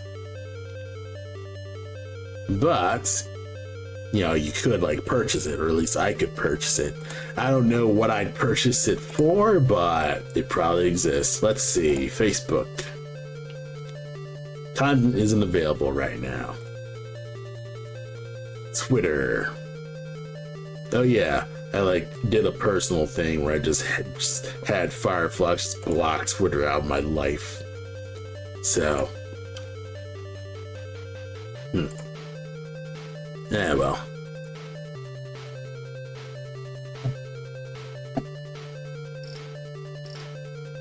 But yeah, that is just the beginning and end of my testing career. Because when the project finished up, I was let go. So, you know, that is what it is with that. I think it's on MySpace as well. But I'd say game testing is one of those things where, you know, working at an actual game studio is one of those things where, you know, I tried applying to some actual game studios, and, you know, I wasn't able to get in because a lot of the game studios I was trying to get into wanted more like a 3D artists, and I was not strong when it came to like 3D stuff. Because, yeah, like they needed more like 3D people. So, yeah, my work wasn't enough. Even like 3D animation, they gave me an animation test, but it still wasn't enough to, you know, my 3D animations weren't as they weren't up to snuff, unfortunately. And, you know, on a lark, I also applied to NetherRealm, but I never got like a reply with that. You know, but it was like one of those things where it's like, I'm probably not going to get in, but you know what? NetherRealm's in the area, so sod it. Just drop in an application. So, and that was kind of okay. I dropped an application for Robomodo, and I did get an interview for Volition. But again, Volition need more 3D modelers or 3D people. So, you know, I wasn't able to get into Volition at all. And what's it? So it's a Top Golf or something like that. There's also another studio in like the state of Illinois. Golden Tee Golf, I think it is. the people who developed Golden Tee Golfer in Illinois. Because I've met a bunch of programmers who were working on that. Incredible Technologies. I think I met a few devs at Incredible Technologies a while ago. And I tried applying for Incredible Technologies, but still didn't get an answer, unfortunately. I think a few other casino I guess casino game devs. I remember I applied to a Zynga, and I never got anything in there. It's kind of funny because half my friends worked at Zynga, but nothing went forward. I couldn't get anything in there, which is, I guess I probably should nudge my friends more about trying to get into Zynga, but it's one of those things where I guess at the time I wasn't feeling advocating for myself when it comes to asking for a job. So that's a personal regret for me. But yeah, overall, I did do a bunch of game jams, and that's basically how I met my programmers. I did a bunch of game jams. So one thing I will say is the best way to get yourself to, I guess, get started in maybe doing the games industry is to try to start making games, any kind of games. You could make simple Flash games, because back in the day, Flash was still sort of big, but was kind of on the downslope because of the iPhone. But another one of my friends, he was programming for Flash games, and I was an animator at the time, so I was helping out in some of his game jams. But obviously Flash is dead, and my that Flash program kind of moved on to make tabletop games and moved to Florida and essentially retire. I'd say he's essentially retired. And it's been pretty alright. And doing game jams, whether online or offline, is a nice way to just get yourself making video games. Because, if you can at least ship tiny things, even if it's you started with a basic, maybe a tic-tac-toe program or a dress-up game.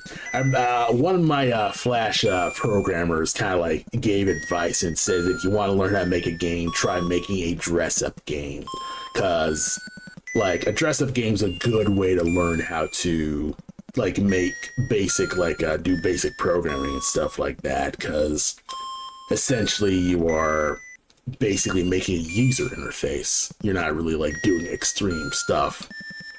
And honestly, I think I'll probably take that advice up, try to make a little paper doll, and I don't know, dive into one of the game engines, kind of just make some kind of dress game just to teach myself some kind of code. But yeah, it's been a decent night, and I'd say I have a solid start when it comes to this ship. I feel like I could probably do something more with the sales. But you know what? I'm going to get some sleep and let this go for tonight. So I'd say I'm going to wrap this stream up. I plan to stream Metal Gear Solid this Saturday night. So, hopefully you can catch me around that time. I don't know exactly when Saturday night. I do want to start early enough, so who knows. I just want to be able to beat Metal Gear Solid 1. That's the basic gist. So I'd say maybe start at 5 on Saturday night. I'll say that much. And if I start early, you can always hit the bell on that notification bell with Twitch. So it is what it is. And of course, if you missed out on these streams, I always drop archives on my YouTube channel. So I wonder if the command actually works. Do you work? No, you don't work. Chatterino, do you work? Let's see. Archive. No, okay.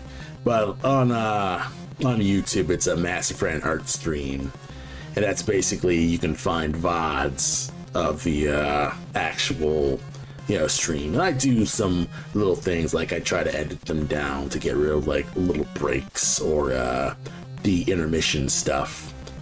So it's a nice way to like catch up on the VODs in case you miss out. So thanks again for everyone stopping by. I'm gonna see if we can raid other people because I was raided myself. So stay tuned for a raid, and I will see you all next time. Have a good night.